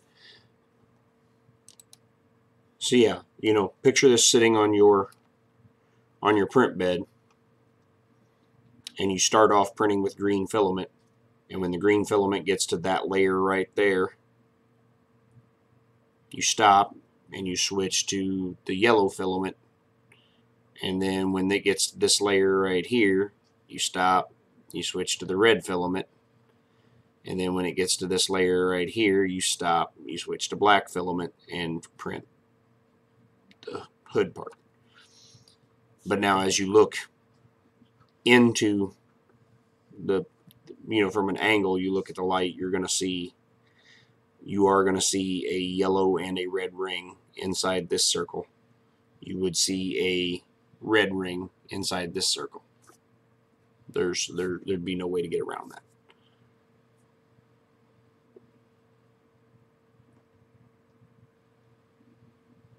Yeah, when we get done with it and we slice it, it'll be easier to observe what we're talking about there.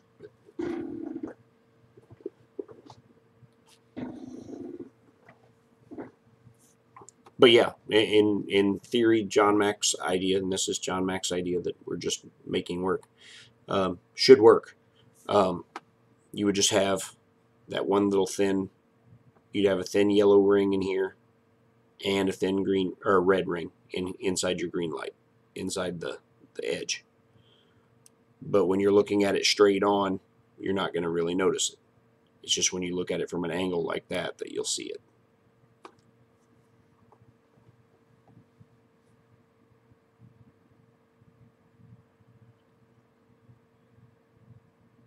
But yeah, that should work in theory.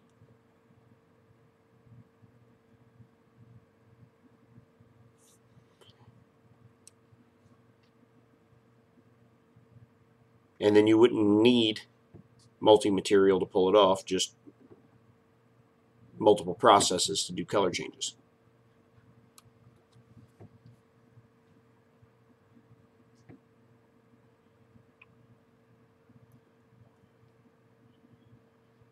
Yeah, the only way to avoid it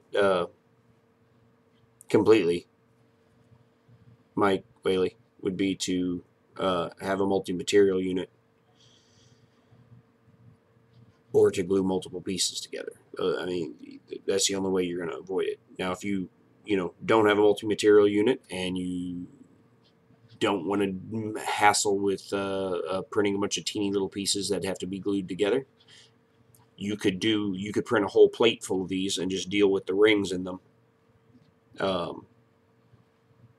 The only thing you'd have to do is deal with the color changes at appropriate layers. Pause and change filament, continue, pause, change filament, continue, etc.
What I'm doing here is extrude it. I shrunk it down a little bit, scaled it down a little bit, and now I'm extruding out and scaling out a little bit of edge here.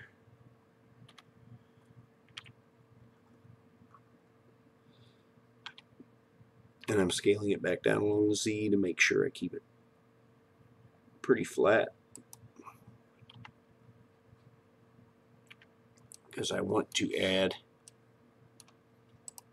a little bit of a ridge around that.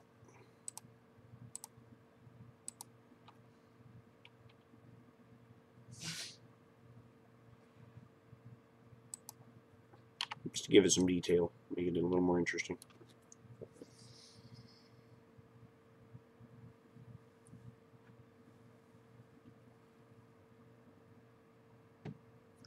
Yeah, I need to put text on it. And I've never done that before, so I'm going to have to actually dive into a tutorial on YouTube or Google or something after we get done here. And we got about 14 minutes left. You know, I'm going to try and keep this, you know, 2 hours, and we'll work on stuff little by little until we you know, we get it done. And so we will continue this hopefully Thursday morning.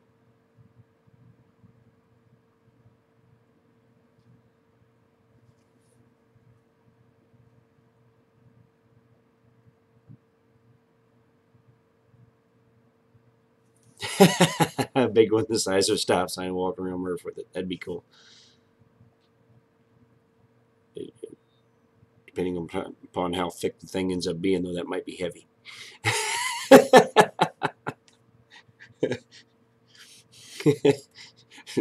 Walking around 6 pounds of filament around his neck.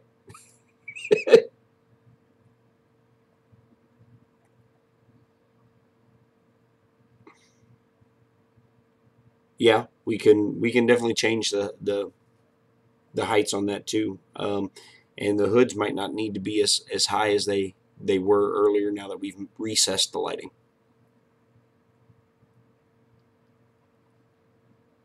Flavor Flav.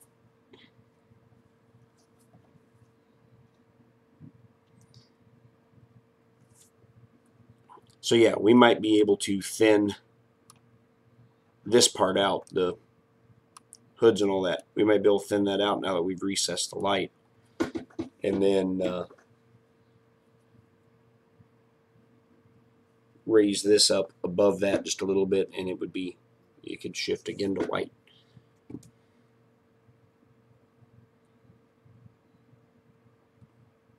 I don't think I've seen quite looked at the profile on the side edges of like Walter's Gator sign to see how that looks with the color changing lines in it, because this is going to kind of have the same things going for it, but Scalda, good morning.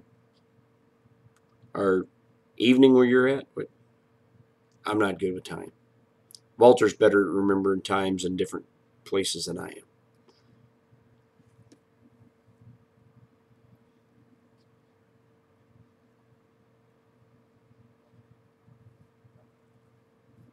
Yeah.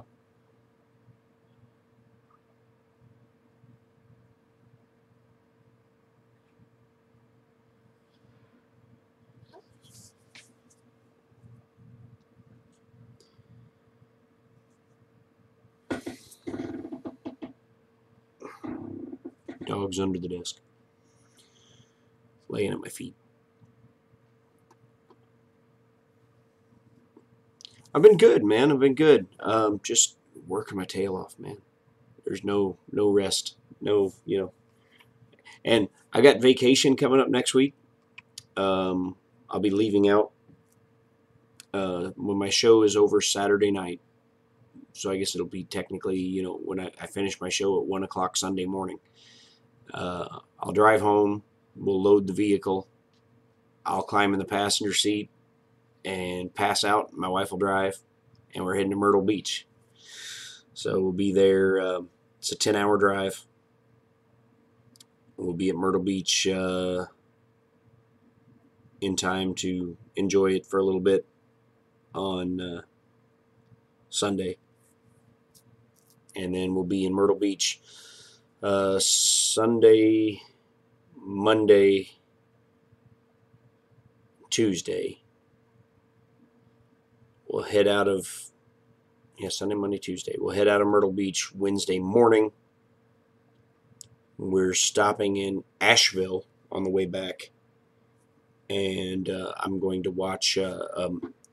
get to watch a minor league ball game, single A. I forget what Asheville's team's name is taking on the Lexington Legends. Lexington Legends is a single A affiliate of the Kansas City Royals, who I am a fan of, and several of the Royals' top prospects are at the single A level right now. So it'll be cool. We can shoot over your Discord, Mike, because I do not have one set up, because my show doesn't really, or this modeling thing doesn't really necessitate one.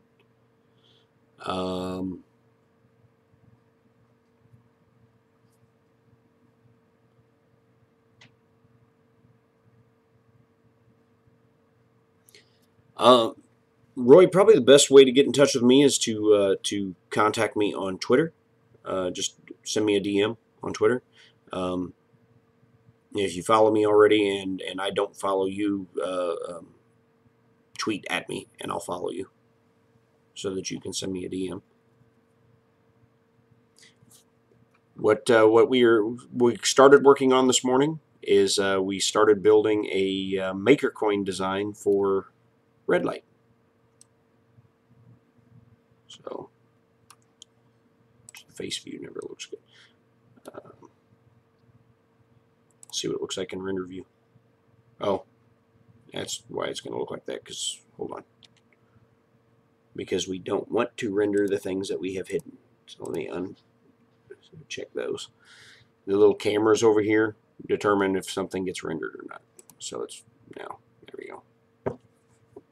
There's a render of it.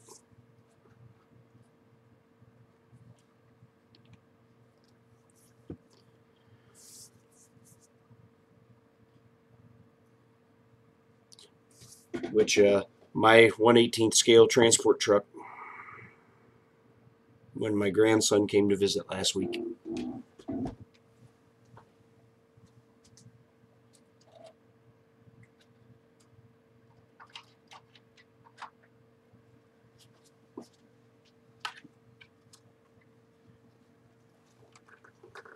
it was almost done. It was almost done. And now it is pieces. It was not 4-year-old proof. And as you can see, he busted up the steering wheel, like broke. So I got to reprint the dash and the steering wheel. Got to reprint several pieces because some of them are missing. Can't find them. They just disappeared.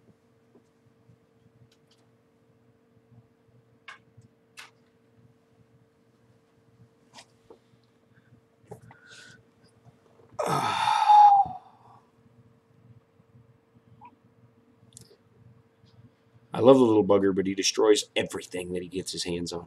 He likes to, like, he loves Skylanders. He doesn't have a single Skylander. I mean, as much as he loves them, he doesn't have a single Skylander that has all of its arms and legs.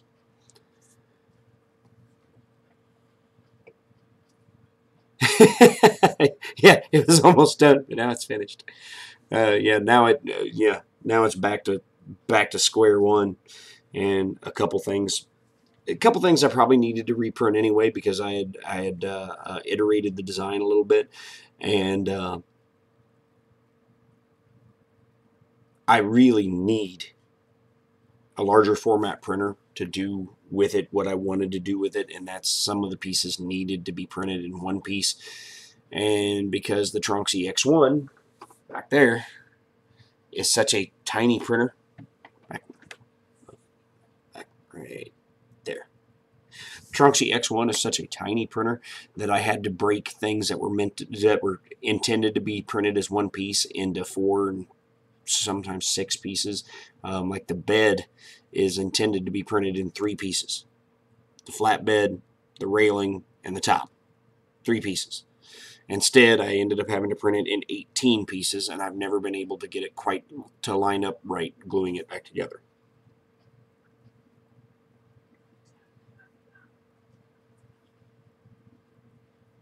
Well, the bed especially would be the thing that I would like to print the way it was intended to be printed, which is just 3 pieces. Because it's the thing that suffers the most from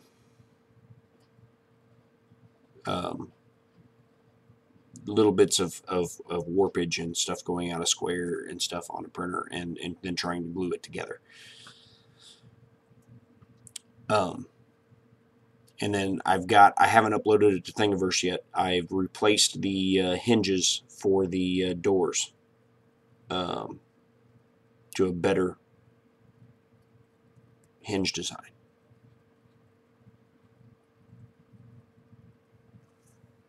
So you've been printing it, Roy?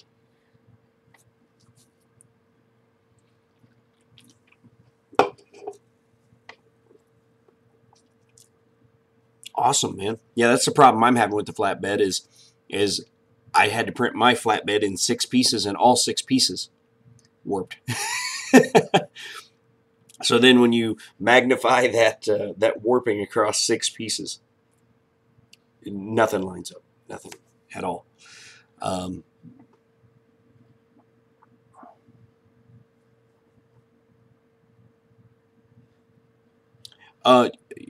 Yeah, I will put the when I get the text put on it and figure out what we're going to do for the other side, or if it's going to be 2-sided.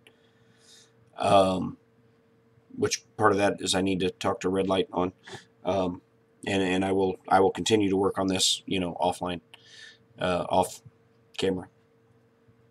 But I'll get this finished up. Maybe not today because I ended up picking up a gig tonight, and normally Tuesday's my day off, but it's not going to be my day off today, so I'm going to have to sleep some today during the day because it's not until 10 o'clock tonight that I have a show. Oh man, you're welcome. I'm glad to do it. I just glad to get a chance to hang out with you guys, because a lot of times the Walters stream, now that it's in the afternoon for me or an evening, I won't be able to participate in much of it because I'll be driving to work and then on stage during. So I wanted to do something to kind of pick this up a little bit, and just still have a chance to hang out with you guys more than anything. And I'm more of a designer than I am a 3D printer. I'm still very, very new to 3D printing. I've been 3D printing since April. And my 3D printing adventure so far has been limited by the fact that I have two printers that aren't necessarily the greatest, and they're both, you know, they both need work. They both, I mean, they work, but they don't work. They're not great printers, the X1 and the A8.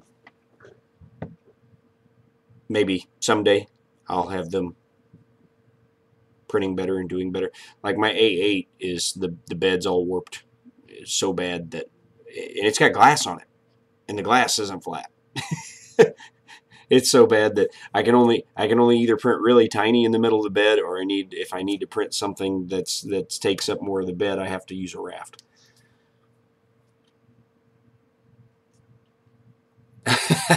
I bet you can, Matrix.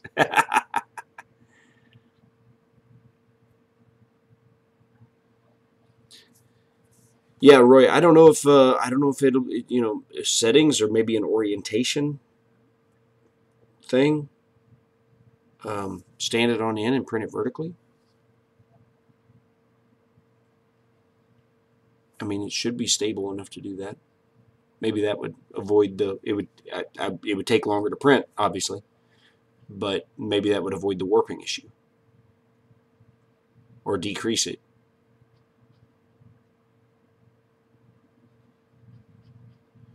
Hey, Ben Craig, I just noticed that you commented up there. Sorry. You coming in just at the end, man. I'm getting ready to wrap this thing up.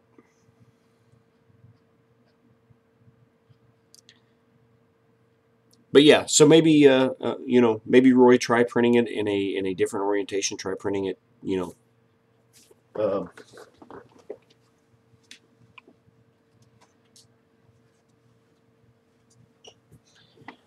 maybe try printing it, standing on end like that.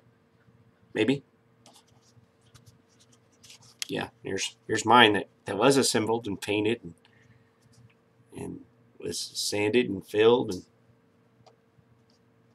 was doing pretty well till a 4-year-old got a hold of it. It's not 4-year-old proof.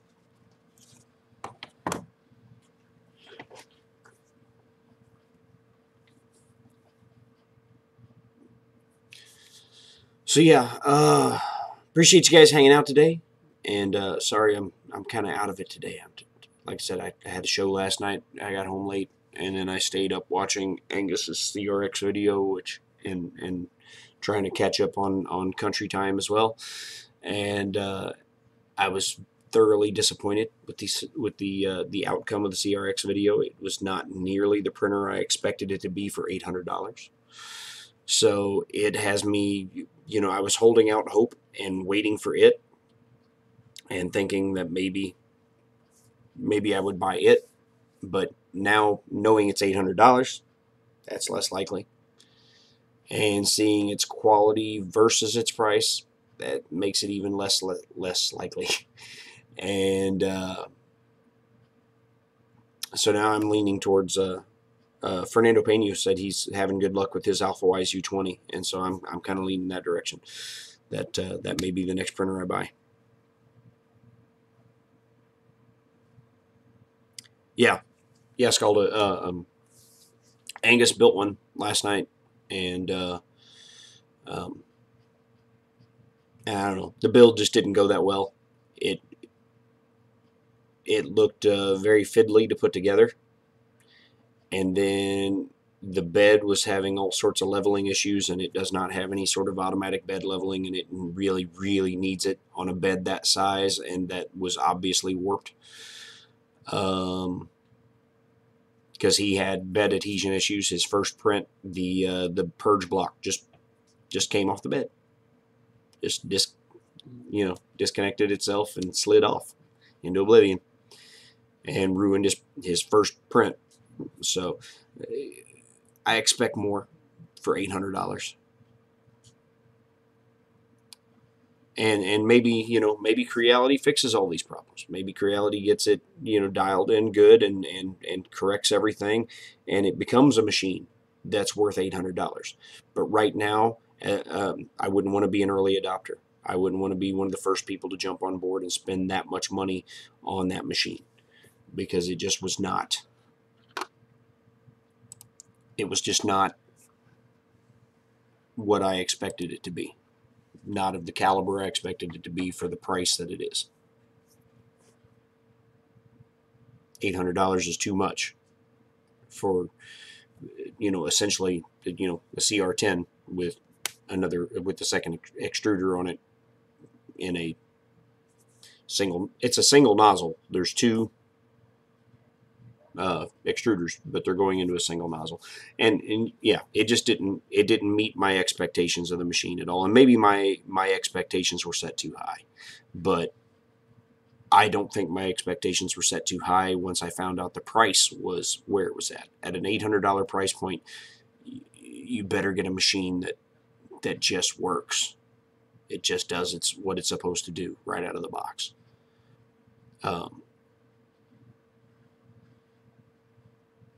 Because $800, you're starting to get into Prusa territory, and Prusas typically, once put together right, just work. So yeah, the CRX has a larger build volume than the Prusa, a touch screen, and a second extruder. But again, most people, how often are they going to use a build volume that large? How often are they going to actually have need for the dual extruder? And if they have need for the dual extruder for, what is it, $350, whatever it is, they can order a multi-material unit from Prusa and print 5 colors. So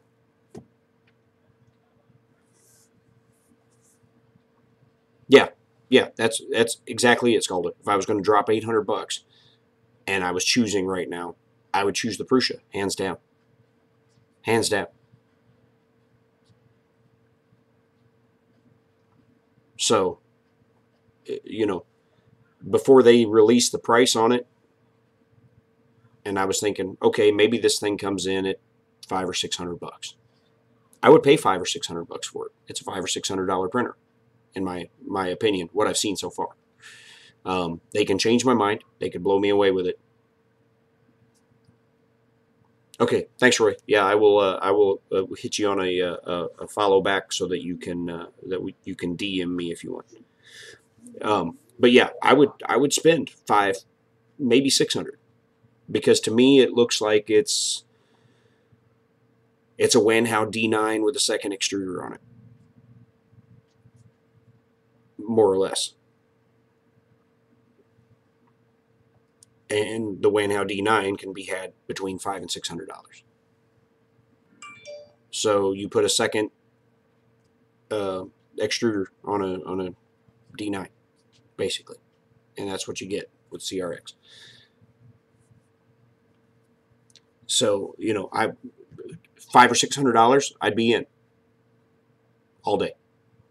$800, $200 more dollars, man, that makes a difference. $200 more dollars, you could buy, an Ender 3. So yeah, when I heard the price point was $800 and I watched Angus's stream, I went, no, not for me. So unless they've changed my mind by the time I get back from vacation, I got approval from the CFO to order a large format printer after our vacation is over. The CFO being my wife. I will probably pull the trigger on an AlphaWise U20. I would pull the trigger on the U10 if they'd put the control box from the U20 on the U10. But the control box is just so much nicer on the U20. So I think that's where I'm going. Is the AlphaWise U20 is $300 and touchscreen, 32-bit processor, and 300 by 300 by 400. And Creality wants to tout their CRX. I'm sure you could convert a U20 to dual extruder if you wanted to, and not have $500 invested in doing so, and have a machine that would be ultimately just as good.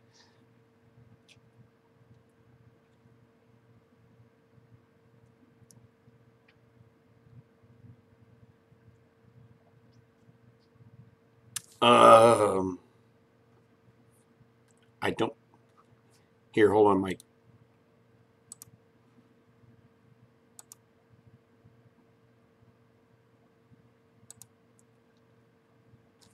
Mike Whaley, I made you a moderator. You can post the Discord link because I don't have it handy. Because I don't use Discord on my computer. I use it on my phone.